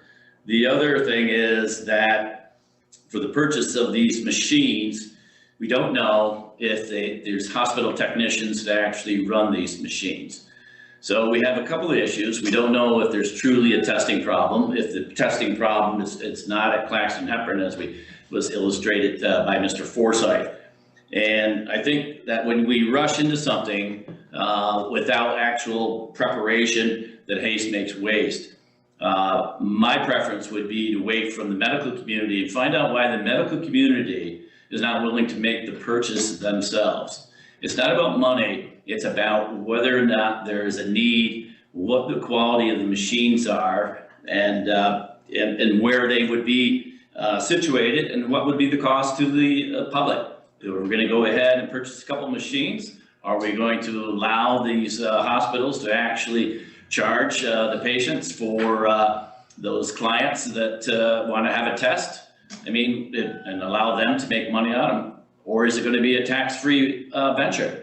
And in doing so, we crash the system and make those entities that are actually charging $75 to $95 a test, will we make those obsolete if these machines are available? So there's a lot of unknowns, and that I wish that this resolution hadn't been made until we had appropriate feedback from the medical community. Mr. Forsyth. I agree with Mr. Akers. There's no notice where we're going to put these machines logistically. Are we going to put them in every hospital? If we are, then I'll make an amendment to add every hospital, Messina, Gouverneur, and everywhere. We have no information on this. Machines don't save lives per se. They test to see who has COVID. okay? Saving lives is the 5 pillars. That's how you save lives. The 5 pillars that we've been preached to for 7 months is how we save lives, okay? These machines, if we're gonna buy them, buy one for every hospital, but what about the clinics? We might as well buy some for those too. I had my test today. It took me 2 hours. From the time I made my phone call, 2 hours to get scheduled in one of 2 facilities with no waiting lines. I heard Mrs. Haggard say it takes longer in Potsdam, so maybe Potsdam needs one. Let's find out the need. I empower Ruth to get us the information. Let's see where it goes, and let's see where the real need is. But to just go out and buy 2 machines, and the resolution doesn't speak where they're gonna situate, it doesn't speak about anything, absolutely not. I'm totally opposed to it. Mr. Smithers. I believe that our county administrator asked us if it would be okay to go ahead and bring some more information back to us. We've morphed it into a lot of other stuff, and we forced this resolution. I think it would hurt to wait a week, so I'm gonna move to table the resolution. Ms. Motion's been made to table and seconded by Rita Kern. Motion's been made by Mr. Smithers. Any discussion on the amendment? No discussion on tabling. Okay, that's right, no discussion. So let's have a vote, a roll call vote. Point of order, Mr. Chair, table to when? What's When that? would we table it till?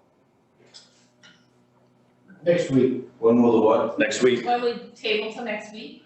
Perfect. We can table until the finance committee meeting? Yep. We will table to the night of the finance committee meeting. That'll give us enough time to come up with the information if we vote on this amendment and vote yes.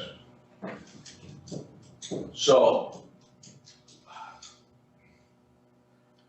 Mr. Perkins, you have a question? The snow, Oh, that's right. Okay, all in favor of the motion? Nope, roll call.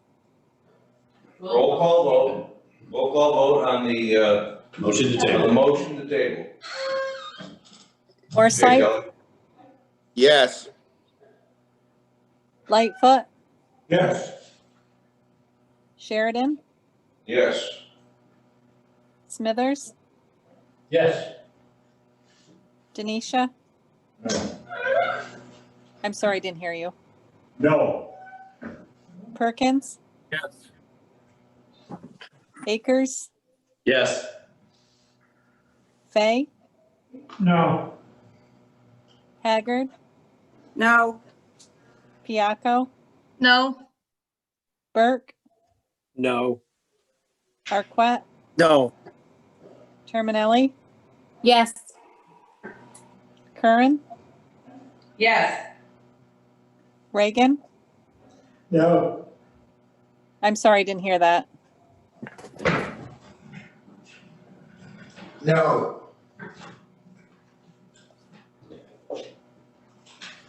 8 yes, 7 no. Motion carries to table the resolution.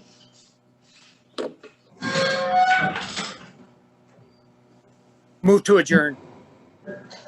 There's no more business to come before the board? I move to adjourn. We have one more issue. More thing. We do have an Connie issue? has her issue for us. I move to adjourn. There's no We have second. another thing on the agenda. There's no second, but, There's appointments. we don't have any appointments. No, okay. Johnny? Okay, so Johnny's gotta do, her thing, and Yes. we'll do that right now. Let's go ahead, Johnny. With the I will make- sexual- I will make this as quick as possible. I'm going to read the statement, our sexual harassment training statement, and then go over the other requirements that have to be met to meet our training. St. Lawrence County is committed to maintaining a workplace free from sexual harassment. Sexual harassment is a form of workplace discrimination and is against the law. St. Lawrence County will not tolerate any form of sexual harassment, and all employees are required to work in a manner that prevents sexual harassment in the workplace. All employees have a legal right to a workplace free from sexual harassment. Employees can enforce this by filing a complaint internally with St. Lawrence County with a government agency or in court under federal, state, or local anti-discrimination laws. You were sent the sexual harassment policy for your files and your information on October 21st. All employees will be given a copy of the policy when we provide them with the training.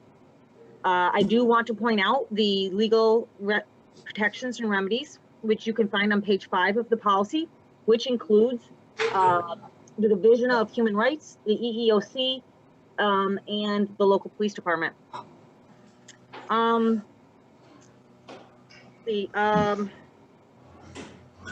do need to go over the test that you guys all took. I'm going to quickly run through those answers for you. Number 1 is true, 2 is B, 3 is B, 4 is true, 5 is false, 6 is true, 7 is false, 8 is false, 9 is false, and 10 is false. I would ask that you send your tests in so I can have them on file. That proves that we had this, that I gave you this training. It also acknowledges that you've watched the videos. That's another thing that you had to do. And if you could do that this week or next week, that would be great. I can get them in the files. If you need more time or if you need another way for me to send you the test, let me know. I can do that.